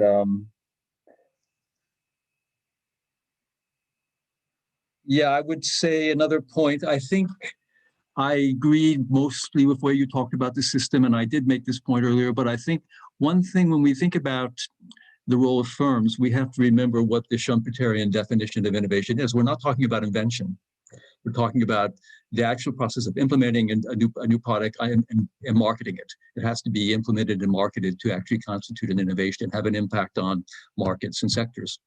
Hence, while yes, universities do innovate to some extent, and other research, the main actors, I would say, the main organizations that are engaged in this kind of innovation activity are firms, enterprises, that primarily are the units that are actually marketing and developing new products in this Schumpeterian sense. Hence, I would say they are at the core or the center of the innovation system, and we're looking at the relationship of these firms in relationship to the different institutions that affect their So I think in that sense, I would argue that the innovation system concept is a firm-centered concept, and that might not go down with everybody, but I think when we think about, what innovation is, this is a strong point. I don't know how do we proceed? Perhaps you might just want to react briefly to that, and then I'm going to go through the questions, and hopefully we'll be able then to save some time at the end for the other co-hosts, organizers from previous or future lectures to come in as well and make comments on any aspect. So if you have just some quick reaction to what I said about self-organizing systems and the importance of political centers, particularly in times of radical change of technologies. Okay, and I guess maybe you agree that the firm is at the center, or would you feel uncomfortable with that? Either of you could respond, yeah, briefly. Yeah, I think I agree completely with you that the firms are in the center of the system. I think this is a well-established idea, and I think it makes sense that the firms are the main actors in the system. Maybe that will change in the future. We don't know how it's going to be. What's the organization, the economic organization in the future? But I guess this is established.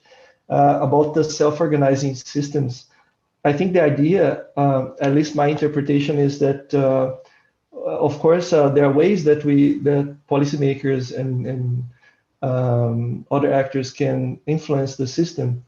But the idea of self-organizing is that they cannot influence and coordinate all the elements of the system in a way that they can expect to see, that have a broader view of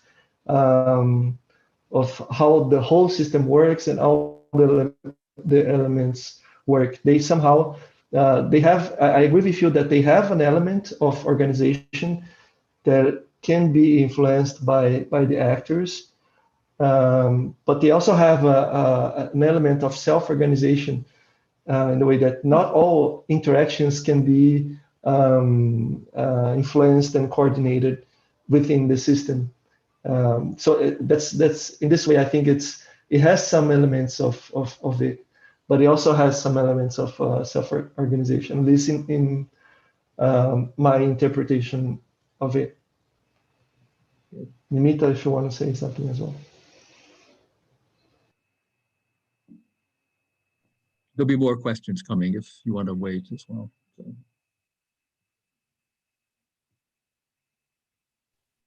Nimita? Oh, well, as far as I see that,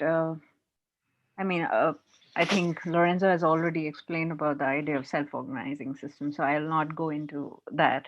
But as far as the idea of having firms as the center of innovation system, that kind of unsettles me a little for a simple reason. I come from India, and I look at innovations happening across in non-firm entities as well. But the idea is, of course, if the moment we put firms at the center of innovation systems, we are creating a sense of exclusion across other entities, which are also capable of innovating.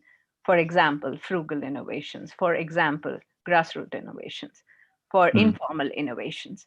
How do we look at them in terms of those non-formalized systems of innovations, in terms of the moment we think of firm? Are we trying to say that we are looking at entity as a firm?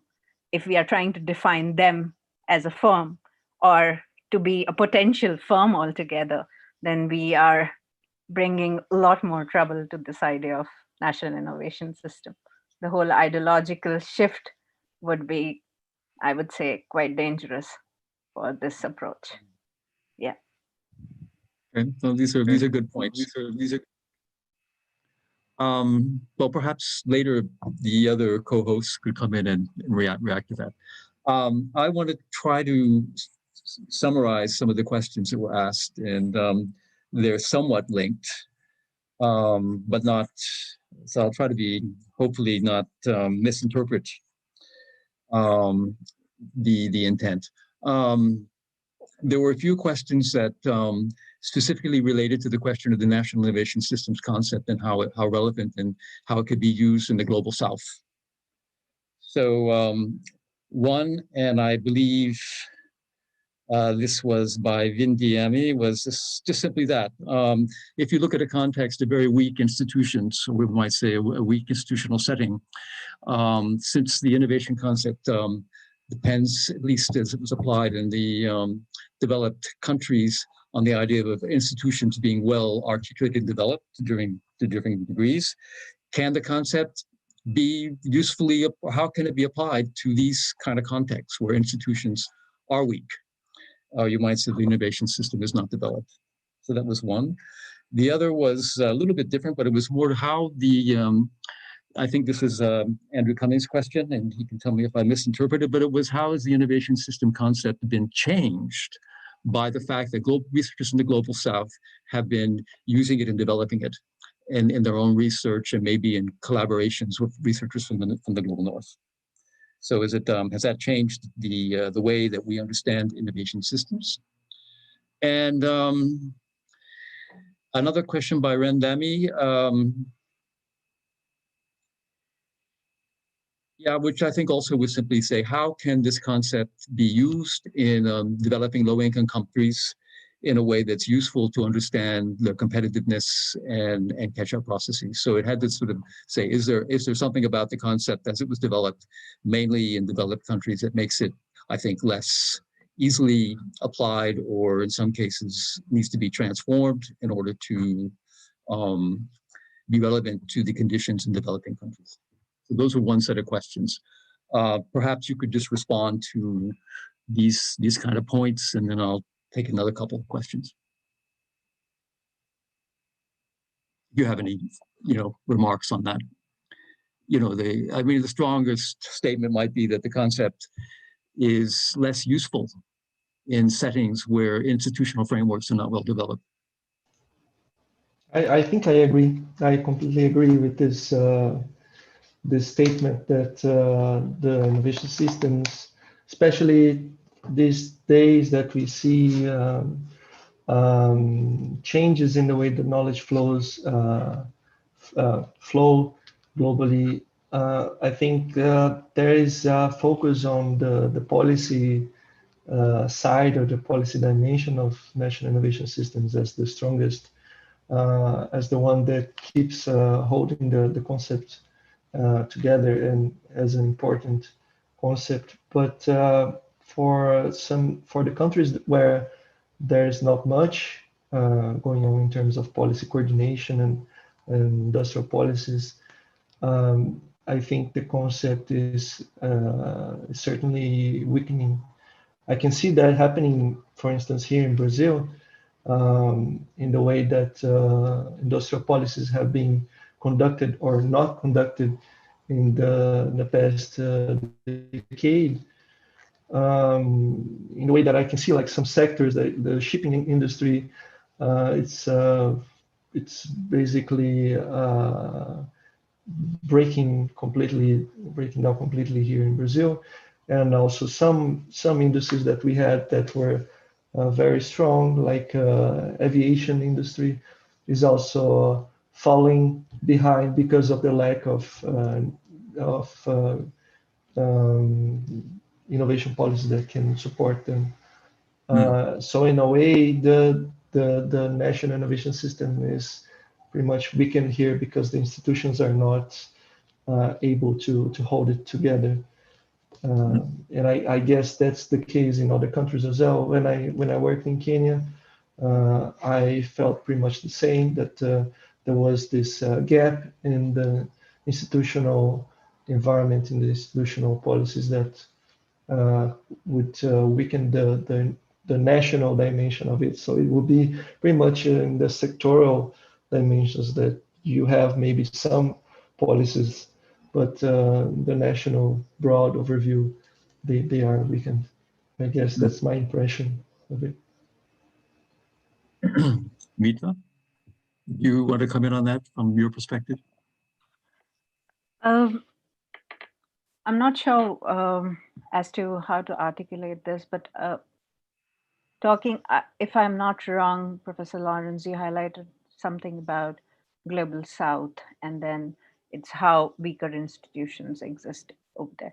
But I think one of the major or critical challenge we have is also about the assessment of innovation and the indices and indicators we use in different contexts when we are looking at innovation systems and trying to, say how much we are innovating or who is innovating what.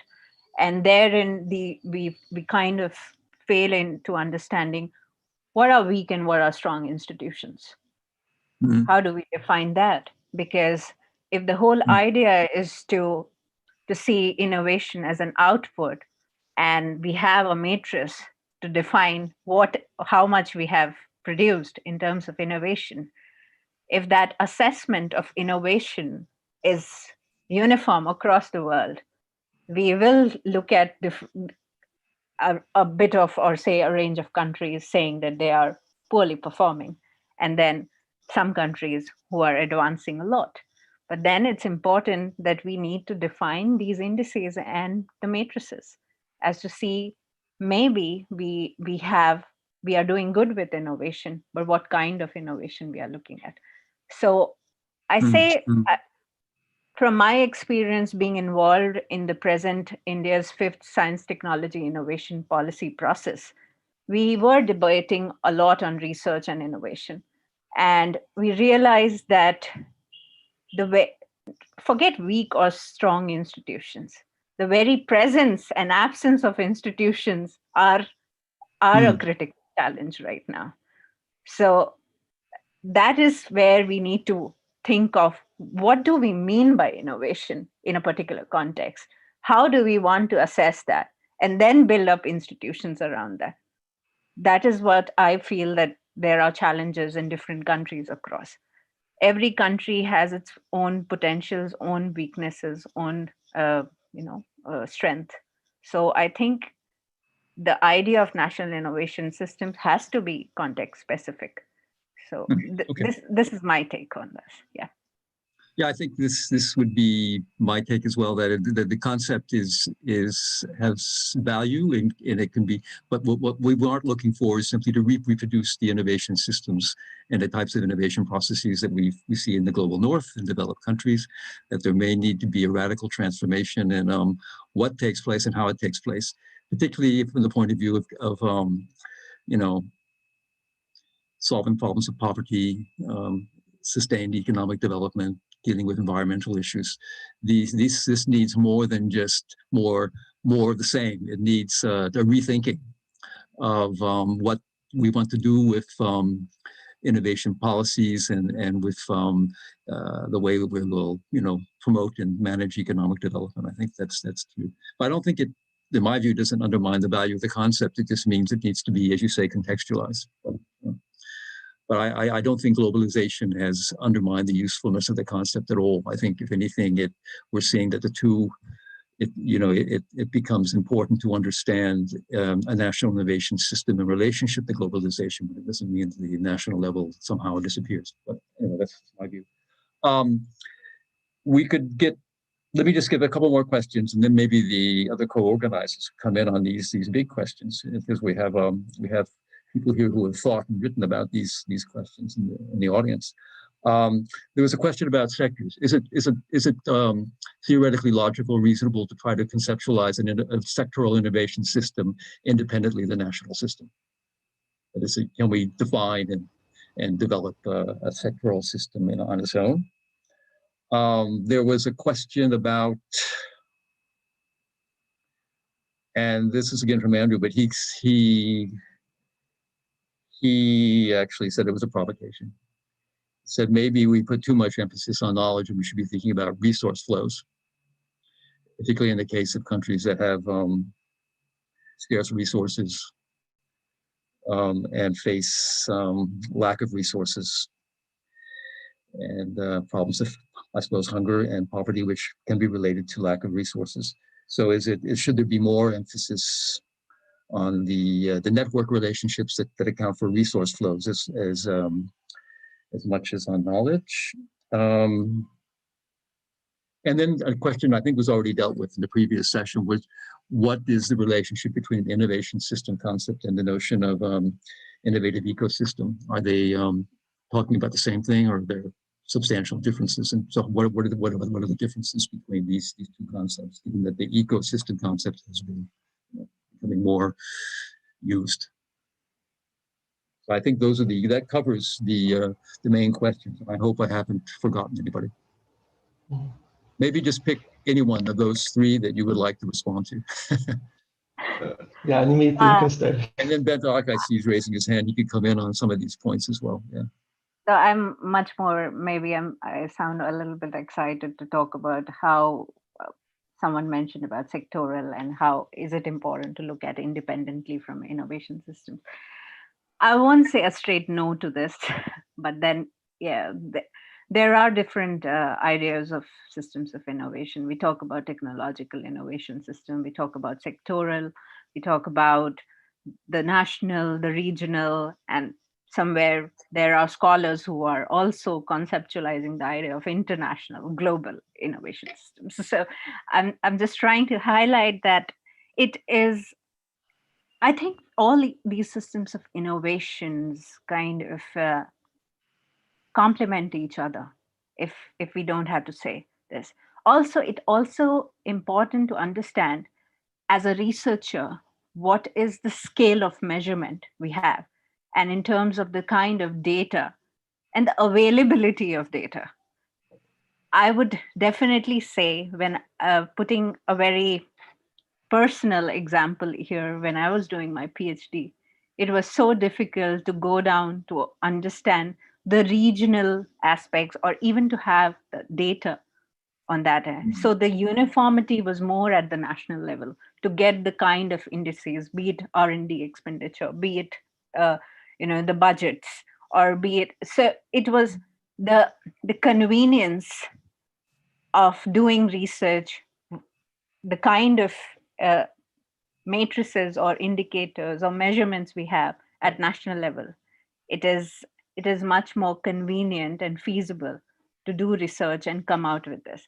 Having said that, when I am talking about, there is a big crisis to strengthen other kinds of innovation systems. And hence, there is a need to handhold across different innovation systems approach. And national innovation systems has that ability to strengthen different innovation systems. This is how I see it. So I believe that NIS has that strength, and we could, as I mentioned, that the regional innovation systems borrow it from that. So does sectoral, so does the technological.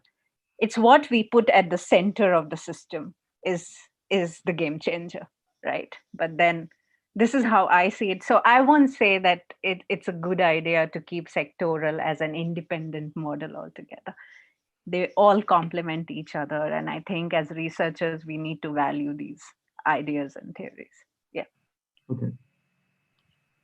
Lorenzo? Yeah, I agree with you, Nimita. I studied, my master's dissertation and my PhD thesis were on sectoral innovation systems. And I think this question of sectoral borders and relationship with national innovation systems was always in my mind. And I think it's very difficult to establish the borders, the systems, like what is the frontier of one national innovation system in relation with sectoral innovation systems and so on.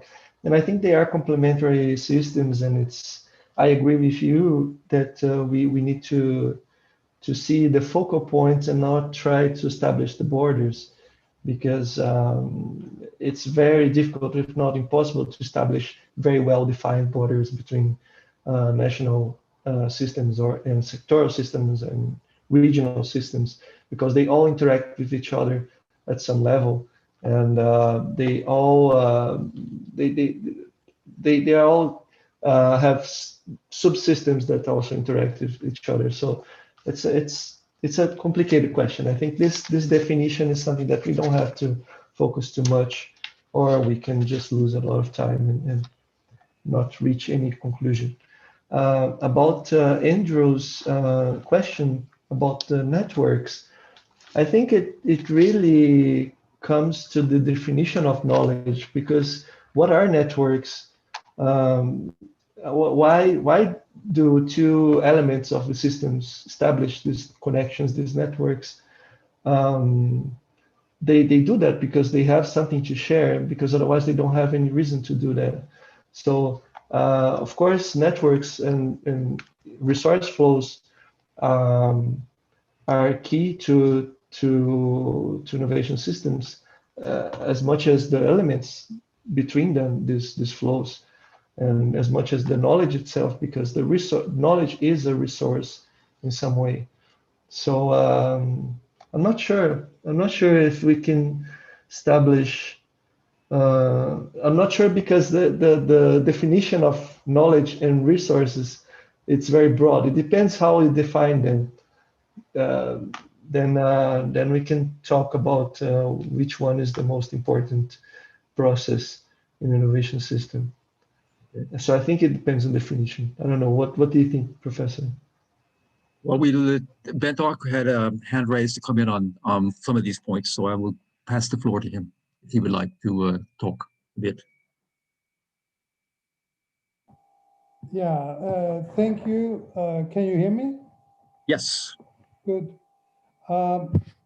First, I think it was a very nice lecture, and you covered a lot of ground, and I think everything you said was basically correct. I have similar problems with what I wrote myself, what Ned referred to with the self-organizing system.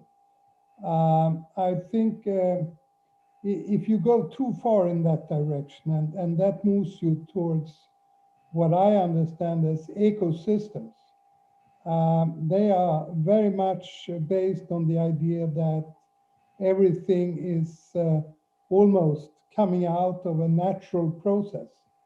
There's no real role for the state. Mm. And it relates to the last question about networks. We found when we worked with Chris late work that he had this rather precise idea that we talk a lot about networks, but networks are not necessarily horizontal. They are very often hierarchical and express the power of somebody dominating the network. And I think this is what we find more and more with this extreme concentration of economic power in giant firms, that they organize networks which are not ecosystems in the sense that they are self-organized. They are organized by the tech giants and by intellectual monopolies. So that would be one contribution to this discussion. Then there were several these provocative questions with Lourenço. Ned is right, it would need another half an hour to work that out. But I think they are very good questions, and this is actually what I'm doing everything I can to try to understand better. But so far it's quite obvious that,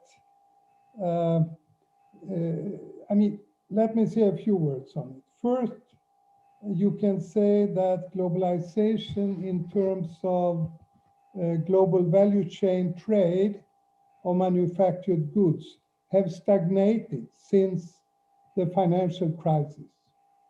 So in that sense, we have a slowdown of globalization. But at the same time, there's been an explosive growth in the trade of digital services. You all know about Facebook, Google, and all these things. And they are not small things, because the firms organizing that have become the biggest in the world and the most rapidly growing in the world. So you have contradictory pictures.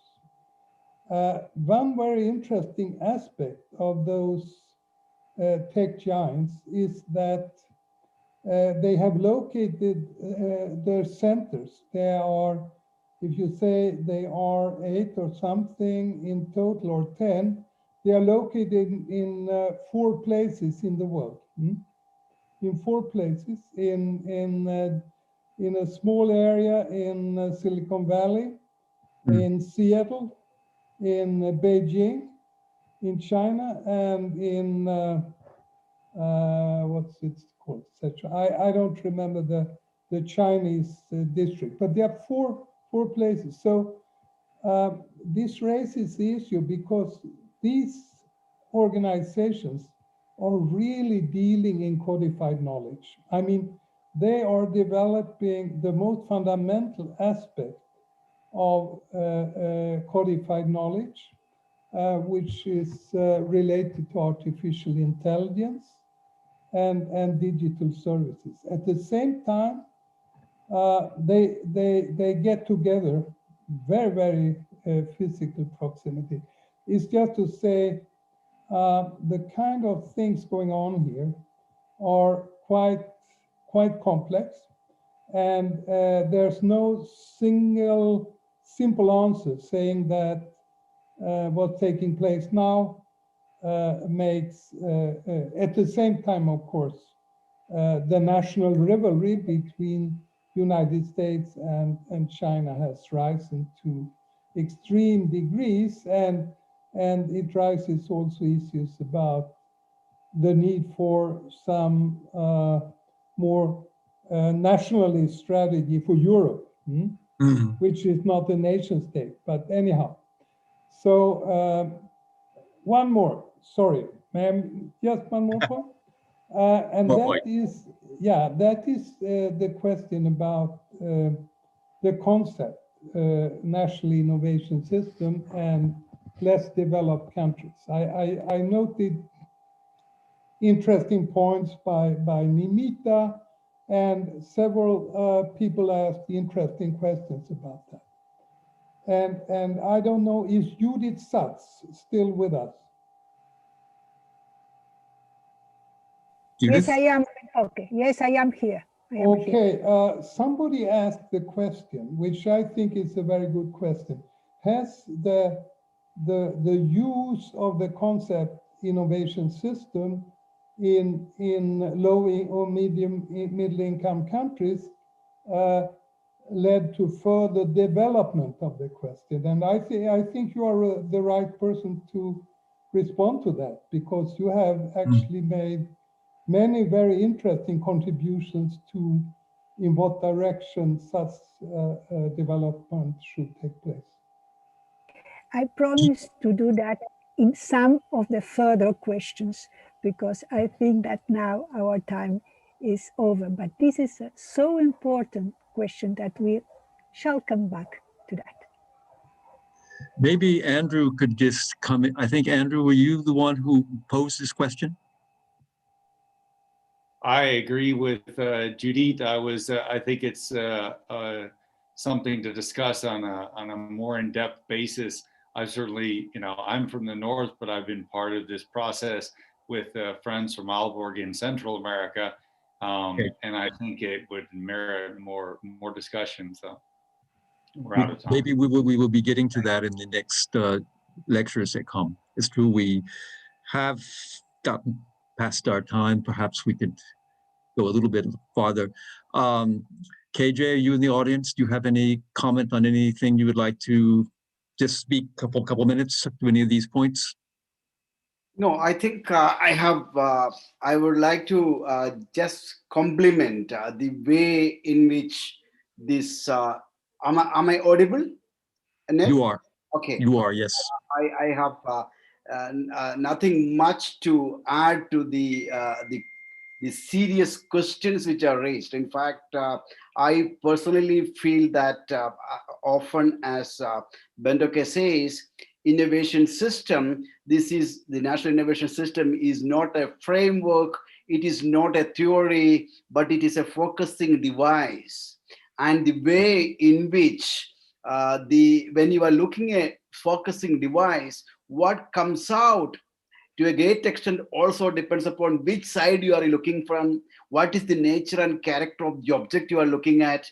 So to that extent, the lectures, that is the lectures that have been going on, and Carlos and Nimita today did an exceedingly wonderful job, and I'm extremely happy that this is the very manifestation of a vibrant network wherein the younger generation is taking initiative by themselves to pull together the competencies in a very magnificent manner, both senior scholars and junior scholars working together and raising very interesting questions.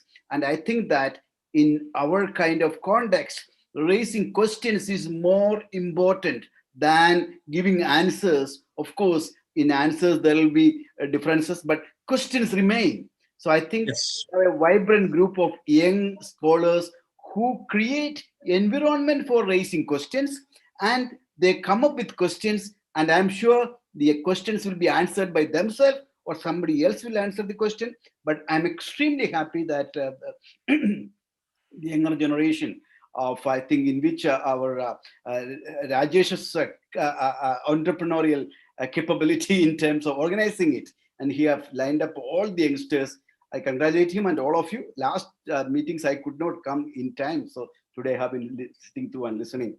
So I have nothing much to do. And the question like the relevance and to what extent the application of this in the South. In fact, the question itself, I'm sure we will be taking it up as we go along. Okay.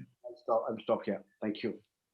Well, I think we do have a question that we want to come back to in the next lectures, which has to do how has the NIS concept been changed by its use by researchers in the global South and in terms of its evolution. So I think that's a very important point that we can take up. I would also, just as maybe, I hope we come back to this question of the digital economy, because as you may know, Africa just, the AU just came out with its digital transformation program for 2020.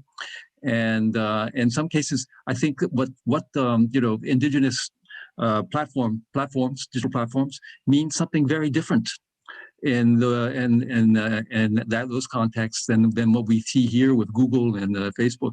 I mean, for example, M-COPA is spreading access to electricity and to solar home kits to rural populations that have no access. This is through a digital platform with M-Pesa as a pay-as-you-go system. This is, I think, is a positive thing. So it may, but the question is, will it be overtaken by global multinationals? For the moment, no. Although they may have come in under technology through Safaricom. So I think there's a question about the what is the promise of the digital revolution taking place in terms of its specific value to development in low-income countries, which may not have even a national grid. Okay, I'll just leave that as a hopefully a point we come back to.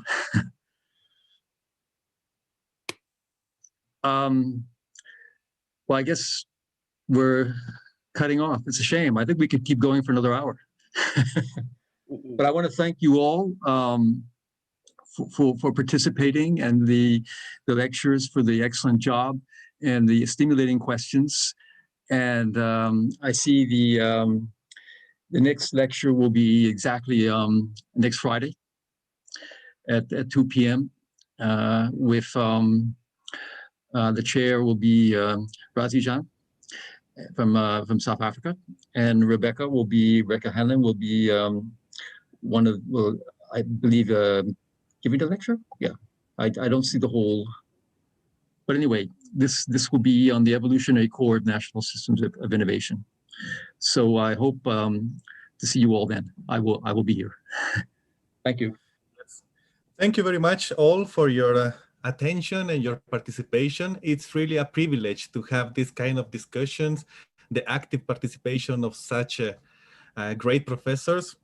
And we hope to see you next time in February the 5th for this for the 5th lecture. Thank you very much. Thank you, Lorenzo, Nimita, your excellent presentations. Take care and see you next time. Thank you very much. Thank you all. Thank you. Thank you. All are requested to say something. You're all on mute. Yes. Thank you. Yeah. Bye. Thanks a lot. Thank you so much. Thank you. Bye. Thanks for joining. Bye. See you guys. Thank you. Carlos, can you bring Sorry. down the PPT? Can you bring down the PPT? Bye. Carlos? All right. Yeah. Hasta luego. Muchas gracias. Muchas gracias. Giannis, good to see you, Giannis. It's been a while. It would be fantastic if the last session is this kind of discussion between professors and the main questions are summarizing all the seminars. It would be fantastic. It was really exciting to listen to all of them. I think we need a party as well. Yeah. Yeah. It was After great. that. Okay. Okay, have a good rest of your whatever time it Okay. is. Until next week. Afternoon, evening. Yeah. Yes. Yes. Thank you, everyone. It was lovely having you all. Yeah. Thank you Bye-bye. very much. Good job, Lorenzo and Nimita. Good job. Thank you. Thank you. Thanks, Raj. Great lecture. Thanks, Professor Lorenz. That was a fantastic sharing. Thank you very much. Pleasure to be Carlos, a part of this. thank you so much.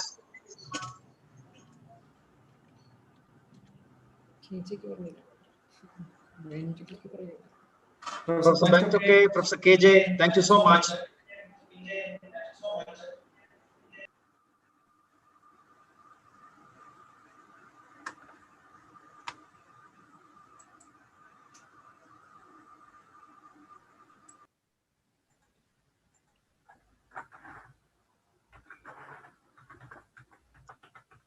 So with the permission of all, let me close the session. Thank you very much. See Bye-bye. Bye. you next week. Bye-bye. See you next week. Bye, everyone. It was great. Thanks. Bye. They can see.